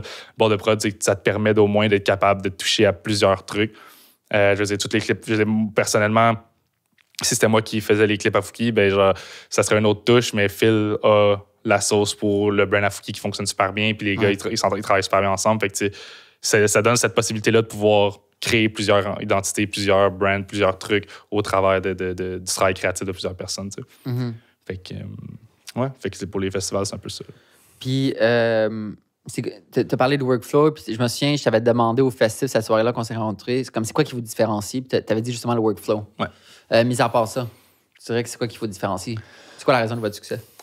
À part couper des coins ronds. Non, ben, il y a plusieurs aspects, mais je pense que comme on est des gars qui sont super comme déterminés dans tous les projets qu'on entreprend, là, tous les trucs qu'on fait, on donne de tout, puis on prend très émotionnellement et très personnel des projets qui vont pas bien se passer. Mm-hmm. Puis on va les analyser beaucoup, puis on va les regarder, puis on va comprendre pourquoi on les a moins bien faites, puis qu'est-ce qui s'est passé. Puis, tu sais, on veut pas donner cette culture-là non plus d'entreprise à notre staff et tout ça, mais pour Nico et moi, c'est super important que comme ce qu'on donne est à la hauteur de ce qu'on est capable de faire, même si on comprend que des fois, on n'a pas le contrôle, ces trucs-là, sur tout. Mais, tu sais, cet aspect-là, pour nous, a fait une grosse différence parce que ça fait qu'à chaque fois, on regarde où s'améliorer, qu'est-ce qu'on peut faire, comment on peut le faire mieux. Puis souvent, les projets qu'on a manqués ou qu'on a moins bien fait vont être le résultat d'une mauvaise décision de Nico et moi par rapport à dire, on va le faire pareil même si on n'a pas le budget. On va le faire pareil, on va tourner le coin rond là. Puis là, maintenant, on le sait que comme, OK, on peut pas tourner ce coin rond là, finalement. Ouais. Fait que ça va comme ça, puis ça se développe comme ça. Mais, ouais. Est-ce que vous dites souvent non? De plus en plus. De plus en plus. Mettons, live, c'est à quel pourcentage que vous dites non? Ça dépend vraiment. C'est pas à DNAD, c'est pas nous qui va dire non nécessairement, c'est plus le client quand il va recevoir sa soumission par rapport au projet. Je te dirais qu'on réduit un peu la demande en clip maintenant, puis tout justement festival et tout ça par rapport au fait que comme c'est beaucoup de travail pour ce que c'est. Ouais, les clips, ça paye pas. Mais c'est ça, exact. Mais c'est le fun, puis c'est le fun pour les créatifs aussi de faire ça, fait qu'on veut en garder, puis on veut qu'on soit en enfer, mais on veut être plus sélectif sur certains aspects, mais ça reste que notre philosophie d'affaires reste d'être capable d'offrir la production de façon massive à plusieurs personnes, puis à plusieurs entreprises, à plusieurs trucs. Fait qu'il faut juste trouver des façons de pouvoir le faire sans. Puis si ultimately il y a un non, mais ça ne vient pas nécessairement de nous, on n'était pas capable de le faire, ou pas capable de le prendre, ça a été parce que ça ne fit peut-être pas dans votre réalité à vous pour le moment. Tu sais. Fait que, comment on gère une croissance aussi rapidement? Comment tu fais pour garder la tête claire? Parce que, ouais. Parce que, tu sais, t'as non seulement la pression de toi-même, de performer envers toi-même, t'as la pression des autres qui attendent des réponses de toi, t'as la pression envers les clients, t'as besoin d'avoir l'air d'avoir du contrôle sur le bateau. Ouais. Le bateau a besoin de continuer d'avancer, tu sais, de le réparer, de la comptabilité, whatever. Tu sais, comment on fait pour gérer une croissance aussi rapide? T'apprends en même temps que ça se passe. Honnêtement, ça revient à ce que je disais tantôt, c'est que t'apprends à retardement des fois aussi. Fait que, donc, t'arrives à un certain point de comme, oh, là, j'aurais dû faire certaines affaires différemment. Fait que mais c'est d'être aware of it, puis continuer à t'entourer des bonnes personnes. Nous, on s'entoure le plus possible de personnes qui peuvent nous aiguiller du mieux qu'ils peuvent. Mais encore là, tu sais, trouver des business coachs, trouver des personnes même, ils ne comprennent pas nécessairement la réalité de l'industrie qu'on est dedans. Mais en affaires, il y a souvent plusieurs patterns qui reviennent dans n'importe quel type de business, n'importe quel type de model que tu as. Fait comme on essaie de prendre le plus d'informations qu'on peut, puis à l'end essayer des affaires, mais on reste à vouloir essayer des affaires. On reste on est téméraire dans ce qu'on veut faire. On veut essayer des nouveaux trucs. Fait comme on push là-dedans, puis après, on prend un step back, mais on doit apprendre surtout à stabiliser certains. Ça revient encore une fois, la balance, c'est le cercle, la vie. C'est qui comme des personnes que tu look up to au Québec en termes d'entrepreneuriat? J'imagine un peu Ali, clairement. Ouais, ben Ali, Ali, c'est juste parce que je le connais maintenant, parce qu'on a travaillé ensemble beaucoup. Fait que, mais ce que j'aime d'Oli, c'est que le Oli que j'ai rencontré quand j'avais 17-18 ans au Beach Club versus l'Oli d'aujourd'hui, c'est complètement deux personnes vraiment différentes. Puis Oli, c'est un bon exemple de quelqu'un qui a eu un cheminement entrepreneurial. Puis on parle d'Oli Primo, by the way. Oui, Oli Primo. Je ne veux pas parler pour Oli, là, mais dans le sens que, à mes yeux, du moins, de ce que j'ai vu, c'est que c'est quelqu'un qui a appris beaucoup au travers de son parcours, puis qui continue d'essayer des affaires de la bonne façon. Puis ça paraît que les projets qu'il entreprend maintenant ont une sagesse de ce qu'il a fait dans les dernières années qui a moins bien marché. Puis pour ça, j'ai un énorme respect de ce côté-là avec Oli. Puis c'est pour ça que comme j'aime avoir des conversations avec Oli pour ça, parce que je le vois qu'il a appris au travers de tout ça, ben de ses affaires. Fait comme ça, j'ai un énorme respect pour ça. Ben, of course, la liberté, pour moi, reste une grosse inspiration par le côté qu'il a réussi à créer quelque chose qui a été aussi bien reçu internationalement, puis dans le créatif, dans l'entertainment, dans quelque chose comme ça. Fait que pour nous, c'est vraiment comme quelqu'un qu'on look up to. Puis son côté, of course, de la musique maintenant et tout ça. Genre, ça c'est vraiment insane, mais c'est vraiment chez les deux entrepreneurs qu'on look up to beaucoup, mais il y a d'autres aussi entrepreneurs dans des plus grosses boîtes de production au Québec qu'on regarde, puis qu'on est comme vraiment impressionnés. Qui, mettons, si tu arrives à un cul-de-sac entrepreneurial, des fois, ça m'arrive, mettons, que comme je suis dans une situation, je sais fuck all quoi faire, puis j'appelle une personne. C'est qui ta personne que t'appelles? ChatGPT. C'est vrai que c'est le mot du mois. Ouais, c'est le mot du mois, c'est la saveur du mois. Mon père. Nice. Mon père. Pas parce que, tu sais, je pense que maintenant, il est pas nécessairement aiguillé pour me dire quoi faire parce que c'est pas sa réalité. Puis l'entreprise a peut-être un peu. Au début, c'était plus facile parce qu'il pouvait me donner les meilleurs hints parce que c'était plus petit, mais où est-ce qu'on est maintenant? Il n'y a pas nécessairement l'expérience dans ce côté-là pour pouvoir m'aider, mais au moins, il va me rassurer beaucoup sur certains aspects, puis il va me réaligner vers certaines personnes à qui contacter pour avoir des informations. Mais ultimately, je pense que pour être bon dans ce domaine-là, dans l'entrepreneuriat, il faut que tu sois capable d'aller chercher tes sources d'informations aussi par toi-même, par la lecture, par que ce soit des podcasts, que ce soit n'importe quelle façon de pouvoir apprendre de tout ça. Puis, je lis le plus que je peux par rapport à ces trucs-là, puis continuer à m'informer, à apprendre, puis à essayer des trucs. Mettons 3 livres qui ont changé ta vie. Ça change beaucoup. Ça dépend vraiment. Certain que comme... Pour moi, un livre qui change une vie, c'est juste un livre que tu te rappelles souvent ou que tu appliques souvent une règle ou une idéologie. Il y a le livre Built to Sell. Built to Sell qui était vraiment intéressant par rapport à ma façon de voir... Ce livre-là m'a appris beaucoup à déléguer, en fait. Comment bâtir une entreprise qui peut justement vivre sans... C'est pas facile de déléguer non plus. C'est vraiment difficile, surtout dans le créatif. C'est vraiment difficile. Fait que ça a été un livre qui m'a vraiment ouvert l'esprit par rapport à apprendre à faire ça. Il y a The Lean Startup aussi qui t'explique bien comment faire un peu ces trucs-là. Il y a un livre, c'est un peu classique, mais cliché, mais comme Think and Grow Rich, qui est un peu par rapport au Power of Attraction, ce truc-là, que j'aime croire à ça. Mais lui que j'aime vraiment souvent lire, c'est lui de Bill Perkins, comme je disais, qui est Solving for Net Fulfillment, que je trouve qui est très loin. Mais c'est pour ça que ça dépend vraiment de où est-ce que tu en es dans ton parcours. Ouais, clairement. Parce que j'avais lu, mettons, au début, un peu plus au début ou récemment, Scaling Up, qui est selon moi une bible de scaler une entreprise, puis ça parle de comme tous tes plans d'exécution, puis c'est comme un manuel d'école, basically. Fait comme Scaling Up, je l'ai lu plusieurs fois, puis je continue à y retourner, puis je le quote souvent. Mais en termes d'impact, c'est ça. C'est ce gros livre-là. Mais j'ai lu aussi des livres comme dans Sapiens, des affaires de même qui vont être complètement d'autres choses. Mais je pense que. C'est où que tu lis? Comme quel moment de la journée, puis où physiquement? Dans mon auto, constamment. Et Quoi? en fait, des audiobooks? Audiobooks. Moi, je suis un dyslexique et très, très, très ADHD, énormément ADHD. Et j'ai vraiment de la difficulté à lire. Ça a été vraiment difficile pour moi à l'école de lire et tout ça. Puis comme. Mais étrangement, quand je fais quelque chose de subconscient, comme si je conduis ou des trucs comme ça, genre écouter un livre, j'assimile beaucoup, puis très rapidement, cette information-là. Puis souvent, je vais racheter le livre physique après pour aller highlight certains passages et tout ça. Mais je les écoute en repeat. Puis si je suis pas en train de conduire, je vais littéralement genre, jouer à Grand Theft Auto, puis genre faire rien. Genre, juste courir, marcher dans Grand Theft Auto, voler un avion, faire une affaire, mais j'écoute un livre en même temps. Fait que c'est comme parce que je suis stimulé. Puis si j'essaie juste d'écouter le livre et d'être de même, c'est pas probable. Ouais. Ça sent comme la manière la plus fun de lire un livre, de lire du Grand Theft Auto. Puis... C'est fun parce que, tu sais, mettons, tous les nouveaux chars maintenant ont comme Android Auto puis Apple CarPlay. Ouais. Ça, c'est tellement pratique, tu sais, comme des applications Audible qui, justement, t'as comme sur l'interface de ta voiture, exact, c'est intégré. Puis le fait que tu puisses prendre des bookmarks. Exact. C'est fou, quand Will Smith a fait sa gifle, je suis en train de lire la biographie de Will Smith. Pendant qu'il a fait sa gifle? Ouais, pendant qu'il a fait sa gifle. Wow. Quel moment. À moitié du livre, puis j'ai pu repris le livre. Comme on dirait que ça m'a tellement... comme, tu t'attends à ce que la fin d'une histoire soit bonne, puis que le personnage s'améliore constamment, puis que la fin ait bien de réalisation. Mais la fin de ça, c'était une gifle avant même que je lise le reste de l'histoire. On arrive à 1 an là, de la fameuse gifle. Ah ouais? Ah, c'est vrai, ça score, hein? Les animations aujourd'hui qui sont sorties. C'est vrai? Wow, la gifle. Ouais. Fait que ça, c'était ma dernière expérience de livre audio. Fait que je suis un peu amer par rapport à... Mais moi, c'est surtout comme la vaisselle, ou si je veux apprécier, mettons... Quand je voyageais seul pendant longtemps, apprécier une vue, c'est comme une vue sur l'océan, une vue sur les montagnes, puis juste de vouloir apprécier la vue, mais aussi de s'instruire.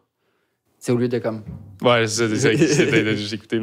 Non, mais c'est chacun a sa façon un peu de vouloir. Puis c'est drôle parce qu'avec des personnes avec qui je travaille, je dis écoute ce livre-là, écoute ce passage-là, ils sont pas capables. C'est trop random, mais je pense que surtout au audiobook, il faut que tu sois prêt à welcome un peu ces trucs-là, puis de vouloir. Puis ça revient, comme tu disais tantôt, comme vers qui tu te retournes quand tu as moyen d'apprendre, de quoi, whatever, ou d'avoir des conseils. Ça va être un livre. Je vais chercher un livre qui parle de. J'ai Dare to Lead ou des trucs comme ça qui, quand venait le temps d'avoir nos premiers employés ou plusieurs employés. C'est dur l'idée. Hey, c'est tough, là. Puis genre, c'est pas facile de autant virer du monde que d'engager du monde, puis d'avoir, tu as l'impression que tu es un bon leader, mais comme... L'es-tu vraiment, tu sais, puis c'est vraiment difficile. Puis ça a été quelque chose que je te dirais dans la dernière année qui a été le plus difficile pour moi, parce que j'ai toujours pensé que j'étais un bon leader naturel, mais of course, chaque personne est différente et tout ça. Fait que ça me fascine. Comme le travail d'un coach, en général, c'est difficile de... Le leadership change constamment aussi. Ça change, puis... Sociétalement. Chaque personne a ses façons de comprendre ce que tu vas dire. Fait que la façon que tu véhicules une idée, la façon que j'ai fait beaucoup d'erreurs, la façon que je véhiculais mes plans d'affaires, mes affaires, ça sonnait comme personne va le prendre d'une autre façon. Puis comment tu alignes ton bateau vers justement toute une même direction, c'est vraiment, vraiment difficile. Mais je pense que il y a encore une fois, beaucoup de livres qui expliquent comment bien le faire puis de tout faire ça. Fait que, c'est quoi le livre que tu viens de mentionner? Dare to Lead. Dare to Lead. Il faut que je lise ça. Ouais. C'est quoi, mettons, comme un gros truc pour l'idée qui t'a beaucoup aidé? Comme le truc qui t'a donné le plus de conséquences positives? Concrètement, récemment, j'ai toujours quelqu'un qui a eu une grosse écoute envers le staff, mais je pense que ça a été de bâtir les plans d'action avec eux over de leur donner moi. Du pouvoir, mettons? Oui, exactement. Mais surtout d'avoir le bon feedback sur comment parce que souvent, je vais dire, OK, on va faire ça, on va le faire comme ça, sans actually banter avec eux sur comment on devrait actually faire ça, puis à qui devrait être responsable de faire quoi. Fait comme d'apprendre à bien travailler un plan d'action, ça a été comme... Parce que souvent, nous, les créatifs, on est très all over the place et on a une idée de ce qu'on veut, mais comment on va get there, versus c'est facile de trouver comment get there si tu parles aux personnes autour de toi, puis de faire confiance, basically. Ouais. Faire confiance à... Hey, they actually can make it. Ouais, à l'intelligence. Exact. Des autres. Je sais pas comme si... Je vais te poser la question, mais tu l'as un peu répondu, mais en même temps, peut-être, étant donné la formulation de la question, tu vas peut-être répondre différemment. C'est quoi la mission de Moonstruck dans l'écosystème de la vidéo au Québec? Mis à part, mettons, améliorer le workflow des clients, comme dans le courant cinématographique, on va appeler ça un courant cinématographique. Ben, je pense que on est confronté à beaucoup de white noise, généralement, quand on scroll sur IG, qu'on scroll sur TikTok, cette affaire-là. Puis, tout le monde se bat pour du attention span, cette affaire-là. Puis, regarde, oui, on fait beaucoup de content comme ça, mais at least, on veut être sûr que le content white noise qu'on fait soit agréable pour les yeux et non, genre, pas worthy pour tes eyeballs, basically. Ça sonne un peu bizarre du même, mais c'est comme, tu sais, moi, des fois, je suis agressé quand je pars une vidéo YouTube, puis la vidéo qui part avant le pre-roll, qui part avant, c'est un vieux vidéo de Pyramid Scheme, vidéo guy, hey, you wanna get rich? T'as l'affaire, puis c'est tout super blasté, mal lighté, whatever, ça m'agresse, ou c'est une pub qui est comme un peu mal faite, tu vois. Puis que c'est comme, tant qu'à me pogner, à me forcer à écouter 5 secondes de quelque chose, ça peut être beau, genre, ça peut être bien fait, ça peut être esthétiquement, genre, cool. Fait comme, tu sais, ça a l'air de rien dit de même, mais comme ça, puis ça revient après ça à nos workflows, c'est comment on bâtit pour engineer notre façon de travailler envers toujours assurer ces standards de qualité-là, puis unlock les possibilités après ça pour les jeunes vidéastes de pouvoir construire au travers de ça, puis de pouvoir faire des projets qui sont intéressants pour eux, tu sais. Puis qu'à la fin de day, hey, tu sais, comme Zach, avec qui on travaille beaucoup, Zach Steb, genre, Zach nous apporte des projets que lui, on his own, n'aurait pas été à le level up à cette qualité-là. Puis genre, je pense que c'est ça si on peut le faire le plus possible avec des personnes avec qui on travaille, ben tant mieux. Puis justement, Phil, on a un projet en ce moment qu'on essaie de travailler ensemble. Puis c'est ça notre mission à nous. C'est selon le bassin de contact qu'on a, puis la façon qu'on a travaillé, comment on va pouvoir level up ces projets-là aussi, puis donner un stamp de qualité qui est cool. Est-ce que tu te souviens quand Instagram a annoncé qu'ils allaient commencer des publicités? Puis ils avaient dit qu'on va... Hey guys, coucou, on va commencer à faire des publicités, mais on vous promet qu'elles vont toutes être belles.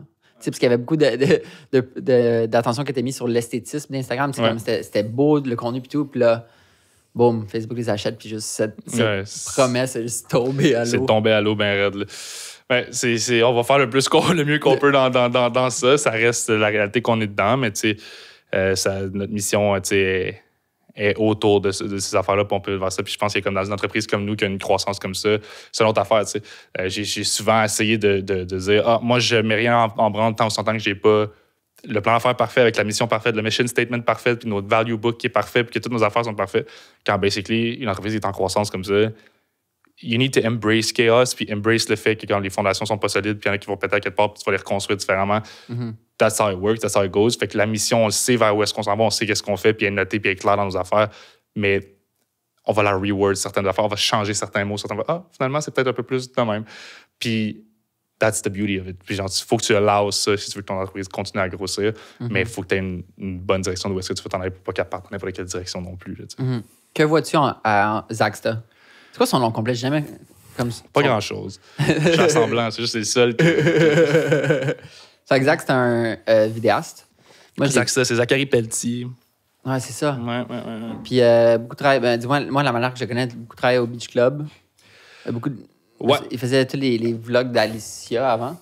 Ouais, Zach m'a écrit quand même un petit bout. Il savait ce que je faisais et tout ça. Puis il voulait comme qu'on travaille ensemble sur certaines affaires. Puis genre, j'avais quand même beaucoup de monde dans ce temps-là qui m'écrivait pour faire les trucs. Puis genre, je répondais pas nécessairement à tout le temps, mais Zach, il poussait beaucoup. Puis comme je disais, regarde, il avait de l'air bon dans ce qu'il faisait. Puis regarde, viens, sur certaines affaires qu'on fait. Puis de fil en aiguille, on s'est super entendu. Puis Zach a comme vraiment une facilité à s'entendre bien avec tout le monde. Puis on s'est devenu comme... Lui, il n'y a pas de frère, pas de sœur. Moi, j'ai pas de frère, pas de sœur. Ça a été comme naturellement, genre un petit... ça a juste connecté, puis genre j'ai aimé ça. Il donnait beaucoup de comment moi je travaille, ça. Puis je me reconnaissais beaucoup dans son parcours, dans ce qu'il fait. Fait comme... On a construit à travailler ensemble comme ça. Puis encore aujourd'hui, on va skier ensemble, comme on va travailler ensemble. Puis je le suis son parcours de très près. Puis Zach, Zach, il tripe sur tout ce qui est justement ce côté EDM scene-là, tout le côté artiste, le côté festival, cette affaire-là, il est super bon là-dedans, puis il performe bien là-dedans. Fait comme, tant mieux si ça peut le pousser vers ça. Puis il est allé à Rolling Loud récemment, fait une couple de trucs comme ça. Fait que tant mieux s'il peut continuer à développer de ce côté-là. Puis tu as quel âge aujourd'hui? 21. OK. Ouais. Il y a tellement d'expérience en vidéo constant. Oui, vraiment. Fait que c'est ça que je trouve cool. Si on peut bâtir dans ce qu'on fait en plus une façon de créer plein de petits accès, plein de personnes qui sont capables de se coller à ça. Parce que moi, c'est un de mes challenges. On revient à ce que tu me disais à Sherbrooke. Rien de ça. Là. Moi, je savais pas où aller, là, comme à qui je parle, qu'est-ce que je fais, comme pas de mentor, personne à qui look up to à faire ça. Fait comme, puis j'étais très intimidé par les boîtes de production. J'étais comme, moi, ils vont jamais genre, me prendre, pourquoi moi? Tu sais? Fait que si on peut créer vraiment une ambiance de comme, hey, y'all welcome to come work here, puis try some stuff, let's go. Tu sais. À quel point le statement que je vais dire est vrai? Parce qu'on dirait, avec Métro, les after movies qui sont sortis tellement longtemps après le festival, comparé à, par exemple, Festif, c'était beaucoup plus vite, mettons, la sortie de la vidéo. Il semble y avoir un souci de comme, on va bien, évidemment, il y a des contraintes commerciales puis de timing, mais de bien faire les choses au lieu de les faire vite. À quel point vous essayez d'imprégner ça? À quel point c'est possible aujourd'hui dans l'écosystème? C'est fou, on parlait de ça aujourd'hui, toute l'équipe. J'ai dû être à votre meeting, c'est bon. Ouais, mais c'est fou parce que pour faire les affaires, pour faire de quoi qui va marquer, pour avoir un impact, you need to give it time. Puis, tu sais, on a fini Métro, on avait 26 heures de footage. 3 jours. Fou. 26 heures de footage. Fait que, tu sais, just go through it, puis dérocher ça, ça prend un temps fou. Au travers de toute la réalité, puis dans des petits budgets. Fait comme comment que tu peux dérocher tout ça, puis après ça, faut que tu bâtisses une storyline au travers de ça. Puis, tu sais, ça reste que comme, c'est pas quelque chose qui est scripté de A à Z, c'est quelque chose que comme, on doit, tu sais, quand on a commencé à ajouter, on s'attendait pas à ce que Drake arrive, tu sais. Ouais. Fait comme, on n'a pas bâti autour de ça. Fait comme, faut que tu reprends à ces affaires-là, puis tu veux le step up visuellement, puis tu veux que ça soit cool. Fait comme, pour qu'une vidéo comme ça ait de l'impact, il faut y laisser du temps. Mais c'est sûr qu'il y a la contrainte de comme, ben, le hype, il est live. Fait à quoi ça sert? Mais selon moi, puis j'ai poussé beaucoup les festivals à se le faire, mais comme, pas tout le monde le fait, mais selon moi, en ce moment, ça serait le meilleur moment de sortir des after-movies. Tellement. Fait que, t'as raison. Puis j'arrêtais pas de le dire. Tu sais, ça sert à rien de sortir live. Le monde sont en été, c'est hectique. Ils ont pas le goût de faire ça. Puis même moi, à la fin d'été, je suis comme, sors-moi pas une vidéo de festival. Ah si, je vais capoter. Ouais. Genre, j'ai pas le goût de voir ça. Je suis pas de ça. Fait que, versus là, où est-ce que comme on a une nostalgie de l'été, on veut retourner, mais là, ça serait cool d'en sortir et de voir, actually, genre, hey, c'est vrai, Drake est venu à Montréal l'été passé, ça va être ça cette année encore. Ouais. Fait comme, je comprends pas le urge de vouloir aussi le sortir vite, surtout là, dans la réalité qu'aujourd'hui, tout le monde a déjà tout le anyway, parce qu'on est parti des selles, puis ces affaires-là. Fait comme, laisser le build. Fait, mais c'est ça qui est tough. Puis on est dans une tellement weird position pour les créatifs en ce moment où est-ce que dans ce challenge-là, tout doit être fast-paced, tout doit être sorti rapidement, tout doit être là. Puis c'est genre fast-food content constant, qu'il n'y a plus vraiment de temps à vouloir prendre le temps de bâtir quelque chose, de faire une belle vidéo qui a un impact, de faire quelque chose qui va changer la façon qu'on le voit. Il y en a qui le font heureusement, puis c'est insane. Mais reste que la réalité, c'est comme on peut moins se permettre de faire ça aujourd'hui. Ouais. Mais ça serait tellement logique de sortir un after-movie, mettons Métro, 2 semaines avant l'annonce du line-up. Ouais, ça serait comme, oh wow, je revis ces émotions-là versus... Exact. Mais justement, la première fois que j'avais vu ça, c'était le temps que ça a pris entre Métro et la sortie du after-movie, qui était quand même importante, je pense. Ouais. Mais tu sais, ça, je suis comme, oh wow, OK, ils ont vraiment pris leur temps, ils ont assumé leur temps, puis c'est rafraîchissant quand on essaie tout de sortir en, hey, tu peux-tu monter ça pour demain, tu sais? Ça sert à rien. Dans certains contextes, c'est important de sortir les affaires vite. Dans d'autres contextes comme ça, ben non, tu sais, like, let the story live, puis genre, se développer. Fait comme... Mais c'est ça. Ça revient à la réalité qu'on est aujourd'hui de comme, like, it needs to be right now. Fast. Tu te vois-tu faire du long format? C'est mon ultimate goal. Fiction ou non-fiction? Fiction. Ouais? Ouais, je veux avoir la fiction. C'est vraiment... Science-fiction? Oui, mais en même temps, pas juste la science-fiction. Je veux vraiment faire des films. C'est vraiment, depuis que je suis petit, je veux en faire au moins un dans ma vie, c'est sûr. I don't know après ça qu'est-ce qui va se passer au travers de ma carrière, mais comme c'est ça qui m'a donné le goût de faire à la base ce qu'on fait. Puis c'est sûr que ça m'a donné un petit vertige par rapport à la réalité de comme les films aujourd'hui que, tu sais, à part les gros blockbusters qui vont aller au cinéma, qui vont faire, tu sais, il y en a quelques-uns qui vont quand même make it, mais comme c'est plus la même affaire, je veux dire, même les Oscars, je veux dire, avant c'était le big deal les Oscars, maintenant c'est comme, moi, on s'en fout un peu. Fait comme c'était un peu dur de dire, OK, mais pourquoi je vais investir autant toute ma carrière à vouloir faire un film que le monde ne veut même pas voir anyway, ne voudront pas prendre le temps d'aller voir anyway. Mais tu sais, reste que c'est pour ça que je veux bâtir ce que je fais présentement, c'est de bâtir mon écosystème à moi de création où est-ce que comme je suis libre de pouvoir jump in and out de des projets que j'ai goût de faire. Tu sais, je veux faire de la musique, j'ai commencé à faire de la musique, je veux continuer à en faire. Puis je veux en faire plus même. Fait comme, même affaire avec les films, ben, comme je veux pas devoir mettre tout sur hold dans ce que je fais. Je veux être sûr que ce que j'ai bâti peut continuer à rouler. Puis je peux me permettre de dire, je prends un peu de temps sur ce projet-là, je me prends un peu de temps sur un film, je prends un peu de temps sur un projet comme ça. Puis éventuellement, tu sais, faire d'autres projets, même du docu, faire d'autres trucs. Mais chaque chose en son temps, tu sais. C'est quoi des gros films qui t'ont marqué? Il y en a beaucoup. Comme ça que tu peux écouter une millième fois, puis comme tu l'assumes. C'est une tricky question parce qu'il y en a tellement, là, puis ça dépend encore des. Moi, je travaille dans un super club pendant 2 ans, puis j'ai un deck en cinéma. Fait que je pourrais comme parler de ça pendant des heures. OK. Ouais, Je suis quand même cliché. J'ai quand même un tatou de Pulp Fiction. Ça en dit beaucoup. Ça en dit beaucoup. Très cliché. J'ai été très impacté par les Lord of the Rings et les Star Wars, mais pas parce que le storyline des Star Wars et Lord of the Rings est insane. Ben, Lord of the Rings plus, mais Star Wars, mais par l'impact culturel que ça a eu. Huge. C'est ça qui m'a fasciné. Puis, genre, tu sais, chez nous, puis j'ai plein de monde qui m'envoie des memes de ça, mais un bébé Yoda, puis pendant un peu, je mettais des photos de mon bébé Yoda, puis tout le monde m'envoyait genre des t-shirts de bébé Yoda, des affaires de même, mais comme. C'était pas bébé Yoda ou le fait que Star Wars et des épées laser qui me faisaient triper, c'était le fait que, comme, we based our perception of the future based on that. Comme, fait que c'est cette influence-là que je trouve fou du pop culture que ça a, puis à quel point, d'un côté marketing, d'un côté affaires, d'un côté storytelling, ça a un impact. Il y a des gens qui dedicate their life sur YouTube à juste parler des films. Fait que si tu as un impact aussi gros avec une histoire que tu racontes, c'est ça qui me fascine plus que le film en soi, puis qu'est-ce qui en est fait. T'sais. Fait que de ce côté-là, je trouve ça fou. Puis, mais tu sais, je te dirais que c'est vraiment comme ceux qui ont eu le plus gros impact. Comme je disais tantôt, c'est ça qui m'a donné le goût aussi d'en faire initialement. Mais reste que comme, tu sais, je suis un grand fan de of course, ce que Tarantino a fait, c'est un classique et tout. Film français, j'adore les films français. Comme quoi? Of course, Intouchable est un classique. Vrai, Intouchable, je me le suis reclaqué il y a 2 semaines. C'est tellement bon. Si bon. Genre, underrated, même si c'est genre... Puis tu sais, ça a mis Marcy sur la map. Ben oui, Marcy. Puis legit, quand je travaillais au Super Club, on avait des télés. Puis nous, on choisissait des films selon la bande sonore, la trame sonore. Puis Intouchable, pour elle, la trame sonore, c'est Ludovico Einaudi, Earth, Wind, Fire. C'est tellement bon. C'est insane. Sinon, of course, Dîner de con, ce film-là m'a tellement marqué quand j'étais jeune, mon père. Tellement, j'ai tellement écouté souvent. C'est trop bon. Astérix Obélix, quel classique. D'ailleurs, on va faire de quoi pour le nouveau Astérix Obélix qui s'en vient. Là. Pour la promotion au Québec? Ouais. Nice. Fait que, mais ça fait quand on a le corps de ça, je suis comme, for sure, même si c'est plus ce que c'est, là. Mais non, fait que cinéma, mais tu sais, of course, live, les séries prennent le dessus. Là. C'est comme le gros truc. Je sais pas si mettons tes séries du moment, t'écoutes tes séries un peu? Pour vrai, live, dans ma vie, j'écoute juste du documentaire. Juste du docu? Ouais. OK. Quel bon docu, mettons, j'aurais une claquer. Mettons, je trouve les docus sont rendus tellement poussés et sautés en termes de prod. T'sais, on voit pendant le deck en cinéma que c'est les documentaires qui ont le temps un peu poussé la technologie. Ouais. Ben, là, c'est tout en vrai. Mandalorian a fait des gros achievements en termes de avec green screen et tout. Mais... tu sais, même les racketteurs au Québec dans les années 40, tu sais, comme utiliser des caméras mobiles pour aller tourner des trucs sur le terrain. Puis, tu sais, juste Planet Earth a tellement fait avancer la science des lentilles puis des caméras, puis de voir du storytelling de cette ampleur-là. Tu sais, des Komodo Dragon, on dirait que c'est comme tout. C'est-tu CGI? Non, c'est pas CGI, c'est du vrai. Puis, on dirait que les documentaires sont de mieux en mieux. Tu sais, Kanye West. Genre, what the fuck, d'avoir regardé ce footage puis d'avoir eu confiance à la longévité de ce projet-là. Puis, il y a tellement de fous documentaires. Tu sais, genre, il y en a tellement. Je sais pas si t'as vu Drive to Survive. Ouais, Drive to Survive. Là, t'as vu Break.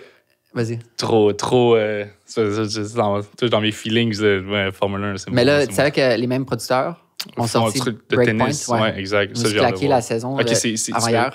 Faut que j'écoute ça. Mais là, tu vois, ça n'enlève rien à la qualité de la chose. Mais là, tu vois toutes les petites... la recette de Drive to Survive, tu sais. Parce que tu associes beaucoup cette recette, vu que c'est la première fois qu'on voit ce documentaire-là avec ces producteurs-là, tu vois comme, OK, tel montage sonore, tel montage, tel angle de caméra, tel storytelling, tel quote. Puis là, tu penses que c'est juste... Tout ça, c'est à cause de la Formule 1 puis l'intensité du sport puis tout. Mais de voir ça, tu vois comme les éléments communs entre les deux, c'est comme, OK... Ça enlève un peu le spice qu'on avait de vivre Drive to Survive pour la première fois. Mais en même temps, c'est super bon. Puis de découvrir un sport que moi, je n'étais pas vraiment familier, le tennis. Puis c'est des machines. C'est la beauté du documentaire. C'est découvrir des trucs qu'on n'est pas familier. Puis genre, je pense que ça a été ça que ça l'a fait, Drive to Survive pour la Formule 1. Of course, pour plein de personnes me rappellent, je disais au monde, moi, je suis un fan d'F1. Mes amis, pas du sport, j'écoute pas d'F1. Ils écoutent, puis là, maintenant, c'est fou. Mais le tennis aussi, ça a l'air vraiment comme complètement insane, ce formule de docu-là. J'aimerais tellement ça qu'on fasse des trucs de même. Ça, en termes de prod, là, je comprends pas. Comme, t'as combien de caméras qui filment en même temps un tournoi? Genre les micros, je comprends pas les micros. Comme Dom, peut-être, j'espère que tu vas m'éclairer après, mais tu sais, la narration, le storytelling. C'est insane. Puis, regarde, je vais le dire, je m'en fous. On a essayé, on continue d'essayer. Puis ici, écoute, ramenez ce projet-là, s'il vous plaît, là, mais on essaie de faire le quoi avec le club de foot depuis un bout. We need to tell the stories behind that. Puis genre, there's a lot going on. Puis genre, c'est fou. Puis on a une belle histoire de ça. Puis inspiré de ces Drive to Survive-là, de Nothing, All or Nothing de Prime sur tous les trucs en Europe et tout ça. Fait comme, tu sais, le Canadien l'avait fait avec 24CH un peu. Mais comme je pense que comme c'est la meilleure façon de faire découvrir un sport, faire découvrir un peu de la beauté derrière le behind the scenes de tout ça. Fait que c'est ça que ça sert du docu, découvrir des nouvelles choses. Je trouve que, tu sais, j'en avais parlé avec Zach Martel back in the days, puis il dit, tu sais, les Raptors sont tellement culturally relevant. Il y a tellement de clubs, d'équipes de sport mondialement qui sont culturally relevant, mais comme on dirait qu'à Montréal, on n'est pas encore attaché. Tu sais, oui, évidemment, les sont tous culturels à un niveau, mais tu sais, de vraiment comme. Tu sais, rapprocher le rap avec le foot, avec le soccer ou avec le football, tu sais, ou avec le hockey. Je trouve que les Canadiens ont un peu réussi récemment avec OG1. Je sais pas si tu as vu la vidéo. Tu sais, ça, c'était comme sauter en termes de rapprochement de la culture. Puis, tu sais, ils essaient de percer un nouveau marché, le marché des plus jeunes qui peut-être se colle un peu moins aux Canadiens. Puis, c'était un vent de fraîcheur que Loud avait fait de la narration, justement. Mais ça, c'est une belle optique. Mais on dirait qu'il y a tellement de place, justement, pour rendre ça cool. OG1, c'était vraiment cool. C'était une belle initiative, tout ça. Mais comme je pense que comme le Canadien est ce que le Canadien est, puis il ne faut pas le dénaturer non plus. Mais je pense justement d'apporter cette touche-là à des sports comme le club. Tu sais, la MLS s'en vient de plus en plus grosse, puis il y a plusieurs joueurs de l'Impact qui s'en vont jouer en Europe. Puis je pense que comme ce shine-là peut vivre au travers d'autres sports, pas juste parce que c'est du hockey. Tu sais, je suis un énorme fan de hockey, mais comme je pense qu'il y a d'autres sports qui méritent ce highlight-là. Puis même autant le basket à Montréal qui est très fort, la communauté du basket. Fait comme, je pense que comme il y a des stories to tell there for sure. Après ça, c'est de trouver les personnes qui veulent embarquer dans ces projets-là. Ouais, c'est ça. Qui veulent en faire. Mais je trouve que, tu sais, la ligne, pas la ligne, le plafond, non, pas le plafond. La barre est tellement haute pour les documentaires. Tu sais, man, il y en a comme, il y en a tellement des fuck, comme 14 Peaks sur Netflix. Comme le fait que tu vives ça puis que tu le documentes en même temps. My Octopus Teacher qui a gagné un score du meilleur documentaire, comme. Comment tu penses à faire un documentaire sur le développement d'une relation amicale entre une pieuvre et un être humain? C'est fou. Puis que tu filmes ça comme si c'était du CGI. Le docu, là, c'est le meilleur storytelling que c'est truest storytelling. Genre, that's what it is. Genre, you tell a story that is happening or either happened. Puis genre, non, pour vrai, j'aimerais ça en faire, éventuellement. Après, je trouve ça tellement rafraîchissant. Tu sais, avant, j'imagine, dans les années comme 90, on parlait en fait, pendant longtemps, on a parlé des films de fiction comme des mouvements cultes, tu sais, ou populaires, que comme hey, t'as-tu vu tel film? C'est au cinéma, va le voir, tu sais. Évidemment, là, Avatar, c'est un peu spécial, là, parce que c'est beaucoup d'argent. Puis. Mais tu sais, je trouve ça fun que de quoi qu'on parle, là, de bouche à oreille, ça soit des documentaires, puis que ça soit ça, la chose cool. Puis que ça nous parle dans cette ère de bullshit, puis d'essayer de consommer vite, qu'on réalise le travail, puis que le storytelling, puis en fait, la technique devienne aussi meilleure. Mais ça fait tellement du bien. Tu sais, je suis allé voir au cinéma. Je me suis surpris à aller voir un documentaire au cinéma pour Anthony Bourdain. OK, hein? Puis là, je suis comme, je suis tellement content d'aller voir un docu au cinéma, puis je voudrais qu'il y en ait plus. C'est vrai. T'as-tu vu A Fire of Love? Non. Oh my God! J'étais content de pouvoir te parler de ça pour la première fois. T'as entendu? Non, vas-y. Production National Geographic. OK. Ça a été, je sais pas exactement, mais moins dans ces lignes-là, tu sais, cinéma moderne sur Saint-Laurent. Ça a été fait dans les salles de post-prod en haut, la colo, je pense, ou une certaine part du montage. Puis c'est des archives vidéo de 2 volcanologues français qui ont vécu, je pense, pendant comme 20 ans ensemble. Puis ils disent dès le début, là, fait que c'est pas un patch, mais ils meurent ensemble dans un volcan. Lui, il s'occupe de la vidéo, elle s'occupe de la photo, mais ils sont aussi des scientifiques, fait qu'ils collectent des données, puis ils essaient de démocratiser, en fait, de faire en sorte que les humains aiment de plus en plus les volcans. Fait qu'il y a beaucoup de vulgarisation scientifique dans le documentaire. Tu sais, c'est pas eux autres qui font la narration parce qu'ils sont morts, mais en fait, ils ont eu ces archives pendant toutes ces années, puis ils sont juste... J'imagine qu'ils les utilisaient par-ci, par-là, mais là, National Geographic a décidé de tout reprendre ça, puis de raconter leur histoire, mais aussi de raconter l'histoire des volcans, comme d'expliquer c'est quoi les volcans gentils, c'est quoi les volcans méchants, c'est comme ça qu'ils les expliquent. Puis c'est tellement beau, comme legit, il y a des cadrages, il y a des plans, tu te demandes, attends, c'est-tu stagé ou c'est pas stagé? Puis on dirait que c'est comme du Wes Anderson, des fois, tellement c'est tête, tout est calculé.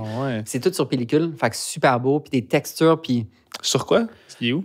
Moi, j'ai vu au cinéma, comme il l'étire au cinéma, il est encore au cinéma moderne une fois de temps en temps. Va le voir pour vrai au cinéma. Surtout Je au vais aller cinéma voir. maintenant. Je sais pas si t'avais vu sur Netflix récemment, justement, avec du volcan, je pense, en Nouvelle-Zélande. Ouais, ça, c'était fou, by the way. Ouais, c'est fucking Mais cool. comme un autre spectacle, plus c'est un autre- artistique, c'est mettons. plus- OK, mais c'est ça, c'est plus artistique. Ouais. Mais je serais down parce qu'après avoir écouté ce documentaire-là, j'étais comme, je veux aller Mais voir ça, ça c'était des fou volcans. aussi, là, imagine, Mais vu ça. c'est bon. Mais ça pourrait être tellement un bon... ouais. Puis je serais pas... Mais la liste des nominations sont sorties pour les documentaires. Je serais pas surpris si... Ben, Ça se peut. sorti ce matin, là. Ouais, c'est vrai, Mais, mettons, avant aujourd'hui, j'avais dit que je serais pas surpris s'il est nominé aux je Oscars. serais vraiment pas surpris. Je vais checker vite. Ouais, vas-y. Parce que je suis tellement... Comme, quel... Tu voulais dire quelque chose, Dom? Ouais. Ah ouais? Disney+. Il est nominé. Il est nominé? Merci, Jamie. Merci, Jamie. Il est-tu nominé aux Oscars? Ouais, nominé. Yeah! Ouais, Let's go! Est-ce que Aïe, c'est bon, man? Moi, en vrai, je suis allé voir ça complètement batté avec ma blonde puis avec une amie. Puis je suis sorti de la pièce. Puis j'ai tellement aimé ça. J'ai tout de suite acheté des billets pour mes parents. Je suis comme jeudi, vous avez une date entre vous deux. Allez le voir. Puis c'était tellement bon. Yo, je veux vraiment aller voir ça. Mais va le voir au cinéma. Comme il est au cinéma du parc, qui est un peu louche comme expérience parce que ça sent l'humidité. Mais mettons, va au cinéma moderne. Je suis correct, moi j'aime ça. T'aimes ça l'humidité? C'est popcorn ou humidité, mais c'est les deux. Ah, mais c'est ça, tu vois, j'avais prédit qu'elle allait être nominée parce que don't get your hypes up, mais clairement, je viens de le hyper. Mais... Non, mais c'est le dernier documentaire que j'étais voir au cinéma. C'était This Is It de Michael Jackson. Ah ouais? Ouais. Oh shit. Je me rappelle de ça. Ça, c'était un autre vibe. C'était un autre vibe. Mais c'était une scène pareille. J'étais comme, wow, impressionnant. Wow. Creep maintenant, mais c'est pas grave. Ouais, c'est ça. Maintenant, ça remet en perspective, tu sais. Mais non, je vais aller voir ça. For real. Je vais aller voir ça. C'est quoi des gros docus qui t'ont parlé, à part comme Icarus? Ben, c'est sûr qu'Icarus, c'est pas mal dans le top, mais. Ben oui, Phil, t'as-tu vu Icarus? C'est fou, hein? Insane. C'est trop bon. C'est trop bon. Lui de Kanye, on en a parlé vite tantôt, mais c'était c'est sûr que Kanye aussi a mal vieilli en ce moment. Ouais. Mais. Ça contribue aussi au fait que pourquoi qu'on en parle. Ouais, exact. Mais ce que j'ai aimé du documentaire de Kanye, c'est vraiment l'aspect de Cooley qui est. Vraiment. Tu sais, pour des vidéastes, ouais, ça fait de le voir de cet angle-là, c'est complètement débile. Puis je pensais beaucoup à Zach quand je regardais ça parce que je pense à Zach qui suit beaucoup d'artistes. Puis même moi, au Beach Club, je me suis mis à suivre des artistes puis des DJ internationaux, cette affaire-là, pendant un bout. Puis ça, je pensais à tout le footage qu'on allait chercher ou quand je voyageais ou quand j'ai voyagé avec plein de personnes. Ben, comme, tout cet aspect-là de comme, pouvoir garder ces archives-là puis raconter cette histoire-là. Puis après ça, je pensais du côté vidéaste de comme, wow, keep that close to you parce que même si. Parce que souvent, tu as l'impression d'être l'artiste. L'artiste, c'est lui qui a toute la chaîne, toi, t'es le vidéaste en arrière, tu fais les shots, mais comme, at the end of the day, you're part of creating that person. Puis genre, documenting all of that, puis genre d'avoir ton shine down the line, pour Cooley d'avoir son shine down the line, je trouvais ça fou, tu sais. Puis, of course, si regarde maintenant plus la vision de Kanye, ben comme l'aspect de très, genre, like, he knew that he had it, right? Ouais. So, c'est fou. Ça, c'est crazy, puis je me reconnais beaucoup de, genre, moi, plus jeune, quand je voulais, tu sais, j'étais comme, je savais que j'allais avoir une boîte de prod, je savais que c'est ça que je voulais faire, je savais que, genre, I know, puis genre, of course, j'essayais je me retenais, puis je n'allais pas dire aux gens de la façon aussi arrogante que Kanye le dit dans son documentaire, mais cette confiance-là, j'avais, puis des fois, je me sentais mal de l'avoir, cette confiance-là en moi, puis j'étais comme, non, je me rappelle, j'étais au primaire, puis au secondaire, puis des affaires, puis j'étais comme, non, on va faire ça, je vais avoir ma boîte de prod, on va faire mes affaires. Puis que ça m'a beaucoup touché de voir cet angle-là, puis d'assumer autant. Mais tu sais, c'est sûr qu'il y a d'autres idées qui assument un peu trop, mais, mais bon, c'est. Mais tu sais, il y a tellement de scènes dans chaque épisode, comme chaque scène de chaque épisode est fou. Tu sais, quand tu le vois rentrer dans Def Jam, dans les bureaux, puis il fait juste blaster. Ouais, puis c'est tellement cringe, la fille, comme OK, puis il est là. C'est malade, c'est malade. C'est fou comment les artistes font les bons documentaires, les serial killers font les bons documentaires. Mais le sport makes the best. Des Untold, je fais des séries Untold sur Netflix. Wow. Genre, il y a des affaires là-dessus, des petites histoires. Documentaire qui m'a le plus touché, en fait. Un des bons, je viens de penser. Quoi? Last Dance. Ben oui, c'est dur. Last Dance, c'était. C'est dur pour ça, c'était tellement bon. Ouais, je me suis fait tatouer Be Like Mike à cause de ça. Ah ouais? J'adore ce film. Ah, c'est trop incroyable. Genre, encore une fois, ça revient avec l'espèce de volonté de vouloir comme, outperform et tout ça. C'est un peu en clash à ce que je disais tantôt, là, mais comme. C'est ça. Des personnes qui ont une drive aussi intense envers quelque chose, d'aussi concret, d'aussi précis, d'aussi clair, c'est fou. Ce qui est fou par rapport à ce que nous, on fait autant comme photographe vidéaste, que des fois, ce qu'on a comme projet, c'est pas nécessairement hyper concret, c'est pas super clair. Puis, si tu veux être le meilleur sportif au basket, ben faut que tu sois le meilleur basketball, genre that's it. C'est assez clair. Versus nous, c'est comme, c'est quoi exactement be the best in what we do? Can we really be the best in what we do? Parce que c'est tellement subjectif, tu sais, tellement d'affaires. Fait que, mais c'est une drive, une volonté qui est intéressante. Un qui a passé sous le radar, c'est River Runner, qui est un film sur le kayak de rapide. OK. Puis en gros, c'est un dude. Côté artistique, c'est pas l'affaire la plus folle, mais mettons, parce que c'est un sport qu'on consomme pas, le kayak de rivière. Puis c'est, en gros, imagine comme si tu montais comme l'Himalaya, ce que l'Himalaya est pour les hikers. Il va au Tibet, puis il y a comme 4 rivières qui sortent d'une montagne, puis c'est comme si comme tu descendais, mettons, dans Mont Everest, dans les rapides, wow. mais tu pars au sommet, puis le insane, comme ça n'a aucun sens que quelqu'un peut rentrer dans cette petite piscine de rivière puis qui en ressort vivant. C'est insane. Ça, c'est crazy. C'est un sport qui est assez... C'est comme 14 Peaks, mais à l'envers, que tu descends au lieu de monter. J'aurais tellement peur de pogner en dessous. Mais tu sais, comme... Moi, le film, c'est pas le meilleur film, puis mes amis rient de moi, parce que je leur ai dit que ce film m'a touché émotionnellement, puis ils rient de ma gueule depuis, mais Cats. Non, c'était... Non. Look, Mom, I Can Fly, Travis Scott. Oui. Quand j'ai vu ça, j'ai dit à Zach Zoya, je suis comme... Je documente ta vie, puis on fait ça. M'en calisse. Fait que depuis ce jour-là, je documente sa vie. Puis c'est fou de... J'imagine Zach en a aussi beaucoup, mais tu sais, du footage qui est comme pour le long terme, du footage que tu filmes puis que tu sais que tu vas pas sortir pour 20 ans. Puis juste de comme believe in the project, believe in the long term. Puis espérer que Zach make it d'une manière ou d'une autre puis qu'on sorte ce footage. Zach, je suis pas inquiet. Mais tu sais, on s'entend que c'est une business, la musique. Puis tu sais, t'as tellement de paramètres qui peuvent influencer ou pas. Fait que tu sais, juste de voir comme le documentaire de Kanye. En fait, n'importe quel documentaire de musicien, c'est capable, mais Taylor Swift, gros documentaire, d'avoir filmé sa vie, Kanye, etc. Puis juste, chaque fois que je vois ça, je suis comme, OK, faut pas lâcher, faut tout ce documentaire depuis des années. Ah, mais essaie d'appliquer ça aussi, puis j'essaie d'appliquer moi perso dans ma vie aussi. Tu sais, je veux dire, mettons que quand on run la business ou on fait des trucs puis ça va moins bien, whatever, c'est comme, imagine qu'il y a un crew qui te suit en ce moment. Genre, puis like, that's the part in the documentary where things are kind of going south, tu sais, ou genre, puis c'est comme, oups, genre, tu sais, how do you want that to be perceived, basically, puis comme, comment tu vas make it out of that, tu sais, c'est-tu là que le documentaire finit puis finalement le documentaire va jamais air ou genre, tu vas actually find a way to make it work again, puis genre, fait comme, to see it like that, c'est sûr qu'encore fois, ça m'a ce que je disais, mais les artistes puis les affaires-là, ils ont de quoi de très concret à poursuivre. Mais pour des créatifs qui ont, like, we kind of hunt for a story to tell, c'est des sujets qui sont super intéressants de pouvoir suivre ces personnes-là puis documenter genre, ce côté-là. Puis Zach veut pas tout ce qu'il a fait avec Ali, que tu vas voir tantôt, demain. Ali aussi, elle a du super belle histoire au travers de tout ça. Là, fait que ces artistes super intéressants à suivre. C'est fun aussi de voir genre du multimédium que les téléphones peuvent tellement bien filmer qu'ils sont pas gênés de mettre des stories dans des documentaires. Non, c'est ça. Sinon, à cool, Breakpoint, il y a des segments que c'est juste comme 30 secondes juste de stories Instagram. Se mettre back-to-back, tu sais. C'est insane. Parce que clairement, le vidéaste peut pas tout le temps être là. Mais non, ils peuvent pas tout le temps être là, ils peuvent pas tout voir. Puis ça, ce qui est impressionnant de Drive to Survive, actually, qu'ils sont autant présents. Ouais, puis que tout soit cinématique. Que tout est aussi bien filmé. Mais of course, c'est extrêmement stagé, là. Mais c'est un peu ça qui est critiqué de Drive to Survive. Mais it makes good entertainment. Mais c'est fou que c'est comme c'est tellement logique d'investir un budget marketing. Là, je sais pas combien ça a coûté, là, Drive to Survive, mais... C'est crazy parce que je sais pas si t'es un fan de Formule 1 à la base et tout ça. Depuis. Depuis qu'il y ait ça. Avant qu'il y ait ça, la Formule 1 était très, très, très contrôlée en Europe par Bernie Ecclestone, cette affaire-là, par rapport au fait de comme non,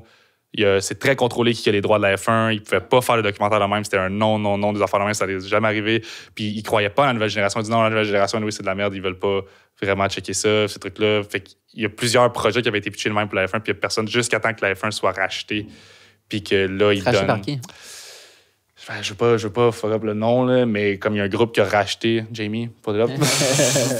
Mais comme que là, ça l'a comme laissé le nouveau président comme vraiment être en mode, là, let's go, on embrace ce nouveau truc-là. Fait que avant, je pense que les écuries n'avaient même pas vraiment d'IG, il y avait à peine Twitter, ils postaient presque rien parce que c'était mal vu, puis c'était pas voulu que ça soit fait comme ça. Puis la nouvelle entité qui est derrière la F1 a vraiment comme assumé ce côté-là. Fait que le côté marketing a été vraiment boom, explosé, puis ça montre le power of content, le power of all of that, tu sais, qui est crazy. Le power of great, well-produced content, parce que il y a souvent la notice, puis ça, c'est fou, parce que je sais vraiment qu'on en parle un peu là-dessus, on a le temps, là, mais comme... Parce que, tu sais, autant une grosse partie de ma carrière a été de suivre beaucoup de YouTubers ou de personnes du côté de l'influence, cette affaire-là. Puis on parlait de comme, oui, de make the job well done, genre par rapport à comme un after movie comme Metro Metro, puis prendre le temps de bien faire les affaires. Mais tu es tout le temps dans le clash de culture de comme moi, mais en même temps, it needs to be raw. It needs to be done like that. Ouais. Fait que c'est comme s'il y a un clash de comme, tu peux pas trop vouloir les affaires bien faites avec un gros production value. Il faut que tu acceptes que ça soit un peu genre boboche puis fait de même. Quand, non, pas tant. Tu sais, ça dépend vraiment à qui tu t'adresses, puis cette affaire-là.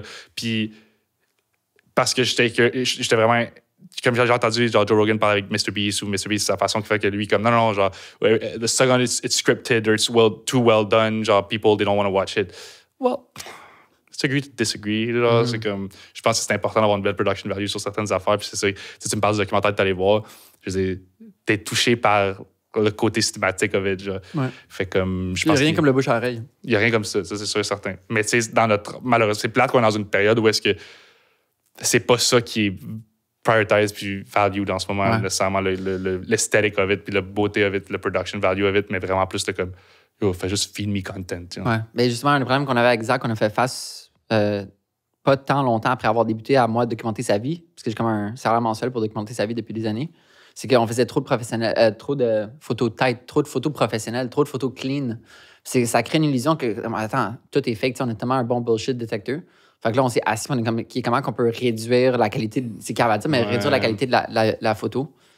T'sais, faire des photos avec son sel, faire des photos avec un appareil, l'appareil argent qui est juste là. Avant, c'était des appareils jetables. Puis là, quand est-ce qu'on utilise une vraie caméra? Quand est-ce qu'on fait ci? Puis c'est fou que j'ai dû comme désapprendre. Ouais, je comprends. Pour comme un peu revenir à comme, OK, faire une belle photo, mais moins bonne. C'est ça. C'est tricky. C'est comme counterintuitive pour nous qui est habitués de vouloir faire les affaires super beaux, super bons, super clean. Puis genre, comme de vouloir faire, tu sais, comme... C'est comme des brands que on le voit beaucoup dans le content qu'on produit, qui veulent faire des beaux TikTok, puis là, on veut faire une belle production value to it, mais à the end of the day, le TikTok filmé avec son sel va fonctionner probablement mieux, tu sais. Ouais. Parce que that's how the script is being built, puis l'algorithme est built, mais comme... That's what it is. En même temps, les gens parlent de Drive to Survive, les gens parlent de Last Dance. Mais that's what lasts. Genre, c'est create stuff that lasts, basically. C'est prendre le bet de la longévité. Exactement. C'est pour ça que je fais des livres, tu sais, c'est cave, mais mon bac m'a surtout fait réaliser que... mon bac, c'est plus comme une étude théorique de l'impact d'Internet sur la société. OK. Puis, tu sais, à force de voir, avant qu'on en parle, puis avant que, c'est quoi, The Social Dilemma, c'est ça le documentaire? Avant qu'on parle de ça de manière plus publique puis sociétale, on analysait ça dans nos cours il y a 10 ans. Tu sais, il y avait tellement peu d'études là-dessus. Snapchat était en train de boom à ce moment-là. Puis, c'est là que j'ai réalisé que comme les gens vont réaliser à un moment donné que comme ils se font, c'est du clickbait constamment, puis que cette gratification instantanée, les gens vont s'en tanner parce qu'il n'y a rien qui amène plus comme un sens of purpose, of meaning, que des choses un peu plus profondeur, que ce soit un livre, que ce soit quelque chose de juste plus lent, une marche en nature. Mais ça va perdurer plus. C'est pas du fast-food content, c'est pas du fast-food. C'est sûr que c'est un peu plus travaillé comme ça, ça va perdurer plus. Of course, il y a des affaires qui sont super travaillées, qui sont super à chier aussi, là, mais genre, mais souvent, tout ce qui est que cette qualité-là, l'impact est là pour rester, puis va perdurer beaucoup plus. Fait comme... Mais il faut dégoter un peu, puis faire un livre, ça m'a vraiment ouvert les yeux par rapport à tous ceux qui font des projets artistiques long terme, théâtre, cinéma, etc. Parce que je suis comme, yo, chapeau à toutes vous qui travaillez des années sur un même projet, puis t'es comme ups and downs, no matter the downs, matter the ups. T'es encore là, puis tu crois en ton projet, puis tu le mènes à complétion, puis tu sais, un livre, ça va rester, ça va peut-être pas rester, mais un livre, tu sais, il va être imprimé, puis on consomme encore des livres qui sont... Je dis pas que les gens vont lire mes livres dans 40 ans, là, mais... T'sais, il va encore être imprimé sur quelque chose de tangible, quelque chose de physique. Dernière question pour toi, parce que évidemment, c'est un gros... Je suis quand même un éternel optimiste dans la vie. Puis, tu sais, quand la télévision est arrivée, quand le Golden Era of Hollywood, comme quasiment 100 ans, tu sais, évidemment, c'est sûr qu'il y avait des critiques à ce moment-là. Ah, ça va tuer la photo. La photo a perduré, puis chaque nouveau média m'a amené... Puis c'est un peu normal qu'on remette en question constamment les formes d'art puis les médiums. Puis là, avec l'ère des Reels puis des TikTok, évidemment, ça prend un coup sur notre attention envers des photos. C'est quoi la place de la photo versus la vidéo aujourd'hui? Comment ça s'inscrit dans un processus comme axé, ce qui est plus encouragé vers la vidéo? Fait que tu penses comment la photo va perdurer au travers de ça? Ben, où est la place de la photo aujourd'hui dans un monde qui est très vidéo? C'est vraiment une bonne question parce que nous, tu sais, moi, personnellement, j'ai jamais été... photographe, puis on a souvent débattu à comme est-ce qu'on offre le service, mettons, nous autres, exemple, de photographie, puis on le fait, on en a fait plusieurs campagnes de photos, mais comme pas parce que souvent, ça venait en lien avec la production, puis il y avait déjà comme, tant qu'à utiliser le set, pouvez-vous avoir un salaire de plateau, des trucs dans le set. Vous entendez, comparé à la prod vidéo, ça coûte rien? Ça coûte rien dans un contexte souvent où est-ce que comme la prod vidéo, comme le setup est utilisé pour la vidéo ici. C'est ça. Fait comme, mais ça coûte cher aussi. Mais je pense que comme... C'est vraiment une bonne question. Pour le reste, j'ai de la misère à voir... Parce que même Instagram ont comme maintenant priorise le Reel, priorise ces affaires-là. Mais ça, là, ils backtrack, je sais pas si t'as vu. Ils vont sortir une update qui backtrack sur ça. Ils vont enlever l'espace Reel, puis ils vont plus ramener ça vers la photo. Mieux. Je sais pas dans l'algorithme s'ils vont continuer à pousser des Reels, là, mais... Tant mieux, parce que je pense que comme... Just taking the moment, freezing it up. Genre, actually, il y a moins de pressure of it. Parce que faire un Reel, veux pas, même moi qui est un vidéaste à la base, j'en fais jamais parce que c'est chiant, c'est long. Genre, j'ai pas le goût nécessairement d'en faire. Puis genre là, je feel the pressure of making reels. Je pense que la photo est importante de pouvoir rester au travers de ça, de pouvoir perdurer au travers de ça. Puis comme, tu sais, on a eu des clients souvent qui nous demandent de comme, on va faire des freeze frames, des vidéos. Je dis, non, c'est vraiment pas la même affaire. C'est vraiment pas la même affaire. Fait que je pense que comme la photo va devoir rester, puis la photo a un impact qui est tellement important aussi à laisser à l'interprétation aussi d'un interview. Je regardais juste la photo derrière toi en ce moment. Je regarde cette photo-là dans... C'est ma blonde. C'est ta blonde? Ouais. Oh. Mais je trouve que c'est comme similaire à comme une œuvre in a way, dans le sens que tu vas la regarder, tu vas faire ta propre interprétation vite. Fait que tu pourrais avoir une photo d'il y a 100 ans, whatever. Comme si tu regardes cette photo-là, tu vas avoir comme what's the sound of it, like what's around that, like versus une vidéo, ben comme ce moment-là, oui, tu le vois, mais tu peux moins interpréter ce qui s'est passé par la suite. Tu le vois comme, OK, tu prends plus par la main, je trouve, dans une vidéo. Ouais, exact. On montre this is what happened, tu poses pas vraiment plus de questions. Ouais. Puis versus la photo laisse cet aspect-là de c'est intéressant, ça. J'avais pas pensé de cet angle-là. Mais c'est un côté... C'est plusieurs plus artistiques. Après ça, comment ça vit dans les médias sociaux, c'est ça. That I don't know. Mais ça va être intéressant de voir. Mais je pense que comme... Tu sais, je parlais avec mon partner cette semaine de ça, puis genre, on parlait de scrolling, puis genre, de checker les TikTok, comment c'est important de faire. Puis le maintenant que c'était genre, squeeze the frame, puis genre, c'est même nous pour les vidéastes, même pour les DP, c'est chiant, là, genre, de juste shooter dans des petits frames de même. Mm-hmm. Mais comme la seconde qu'ils vont introduire le scrolling de même, les vidéos redeviennent normales, kind of. Fait comme, genre, moi, ça me dérange. J'ai repensé, puis je prenais mon téléphone de même, je suis comme, mais je pourrais scroll TikTok de même, puis ça marcherait aussi. Fait comme, I guess everything's gonna evolve, puis genre, we'll have to see what happens, mais ça bouge tellement vite que comme... Ouais, puis on s'entend que comme la vie, puis les caractéristiques d'un médium sont vraiment influencées par des compagnies, justement, qui dictent, tu sais, qui créent des apps. C'est leur agenda à eux. On est sur leur agenda. Ça l'affecte comme notre médium d'art qu'on pourrait penser naïvement que c'est indépendant, mais au contraire, on s'adapte. Tu sais, moi, quand je donne des conférences dans des écoles, je dis tout le temps que mon style est directement inspiré d'Instagram. Tu sais, je voulais comme que ça soit mangeable. Je voulais que ça soit alléchant. Ça l'attire l'œil dans un feed. Je voulais que ça soit coloré. Je voulais que ça soit simple. Tu sais, du photojournalisme, c'est un peu plus traditionnel, qui est plus chargé en termes de composition d'image, puis en termes de darkness, tu sais, je trouve que ça marche moins bien versus une image vraiment plus simple, alléchante. Mm-hmm. Fait que, tu sais, dans la simplicité, dans les couleurs, dans juste le temps de communication de ton message, je suis directement influencé par Instagram. Puis ça a créé mon style. Puis je suis sûr que comme ça pourrait être bâché par des photojournalistes plus traditionnels. En même temps, ça évolue tellement constamment, puis plus vite que jamais. 100%. Puis je trouve... juste les besoins pour une prod vidéo sont tellement encore différents. Autant que ça se démocratise, autant que, comme tu dis, le New Wave, autant que je crois que le fait que moi, je puisse pull up avec mon sac à dos, faire 12 heures de route puis revenir, ça va coûter moins cher que de déplacer 5 personnes dans un petit autobus. C'est sûr. Puis avec tout le gear. 100%. Parce que chapeau à vous d'amener autant de gear, parce que je sais pas comment vous faites. Ouais, mais là, c'est ça. C'est pour ça que je voulais plus aller vraiment sur le terrain. Je laisse les autres le faire.